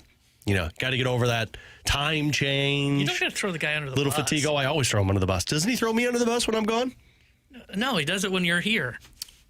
At least wait till he's here. No, it's why. Well, I'll do that as well, but I got to do it on the days where he's not here. So let's rewind it with the Missouri Tigers, because Illinois, frankly, not as good looking in the first half as Mizzou was in the first half. But Mizzou just put a beat down on Louisiana Lafayette, 52-10. I know, Savior, they didn't play anybody. But what was most impressive is where this offense is at right now. You saw the eliteness of the running back game. You see the eliteness of Bro Prabula. This offense now gets you hyped for the upcoming SEC play that starts this weekend. Yeah, and we'll see if it continues into that. But, I mean, they've checked every box you'd want to see through the first 3 games of the season. 1,700 total yards, the most that the offense has put up in the first 3 games of the season in the Eli Drinkwitz era. And they've rushed for 907 yards in the first 3. And a big chunk of that, of course, came with Hardy's great game over the weekend against Louisiana. First time they've rushed for 900-plus yards in the first 3 games since 1998. So, I mean, their offense looks really good. I said earlier, look, if Prabula's going to end up being able to play like this in SEC play, and again, not to this degree, but if he still looks like a quarterback that's comfortable, doesn't look like he's lost when he sees some of the coverages the SEC team throws at him, man, I think they might have one of the best dynamic duos that we've seen at the Mizzou program in the 21st century between Hardy and Prabula, and I think it's going to be one of the best dynamic duos in the SEC conference this season. Yeah, the tenacity was on full display from the opening snap on Saturday in those conditions. I wanted to see as much from the O-line. Eli Drinkwitz wanted to see as much, but also it's refreshing, guys. They aren't going to be by any means complacent here. Still, even during the course of that contest, rotating guys at right guard, trying to find the best combinations. Is it going to be Curtis Piekler? Is it going to be Tristan Wilson? This much we know. A star has been born in Ahmad Hardy, and yet almost under the radar, kind of quietly, Jamal Roberts, the local kid, 222 yards on the ground. He's already eclipsed last season's entire total output there, and he's very, very good in obvious pass pro systems and schemes as well. So you just try to keep it rolling against what could be a very compromised South Carolina team this weekend. Cardinals open up their final homestand of the season, expected to activate Nolan Arenado, which is all I really have to say about the Cardinals. Now you go into Monday Night Football, T-Bone. You got the Texans and Buccaneers early, and then the Raiders and Chargers. I think I'm most interested to see what this Texans team looks like, because they definitely gave you a lot of questions in week 1 for how much their offensive line struggled. And then your Chargers, after a win over the Chiefs in week number 1, can you continue to build off of that? Yeah, I'm excited to see what the Chargers look like against the Raiders here tonight. And if the Raiders, I thought, hey, their defense probably not that great. They did a pretty good job of slowing down the Patriots in week 1, so I'm curious to see if they can do that again here tonight. Look, this division's open for the Chargers, right? They can get up to 2 games and with the tiebreaker in hand for the time being over the Kansas City Chiefs since they beat them in Brazil. This is a big game. They start off 2-0. They should be the team that's favored for that West. And then you look at that Texans-Buccaneers game. Texans can't afford to go 0-2, right? We said it earlier with the Chiefs. 12% of teams since 1990 make the playoffs when they start the season 0-2. Yep. They can't afford a loss, and it shouldn't be that much of an issue. Buccaneers defense is fine. They shouldn't be able to get to the backfield like we saw the Rams. That is one thing to keep an eye on. Does C.J. Stroud have time in this game to throw the football? Yeah, the nightcap, sorry, Alex, the nightcap is really interesting as well. Even if Bowers is compromised somewhat for Vegas, I think that's going to be highly competitive. But I am paying the most attention to the Texans as well as the Buccaneers, because you want to see, is Stroud going to be able to get any semblance of help here? Can Chubb continue to be the guy in the backfield? And also for Tampa Bay, what can Egbuka actually do for an encore? Because right now he's doing a pretty good impression of Godwin. That Tampa Bay offense continues to hum. We'll have our BK and Ferrario pick'em reveal tomorrow with BK back. We'll have Jeremy Rutherford tomorrow. The training camp starts up on Thursday. We'll be at Centene Wednesday through Friday. So lots more to come this week, leading you up to the first preseason game on Saturday. We will be back with you tomorrow with BK. Fastlane coming up next from 2 to 6 right here on your home for the Blues, 101 ESPN.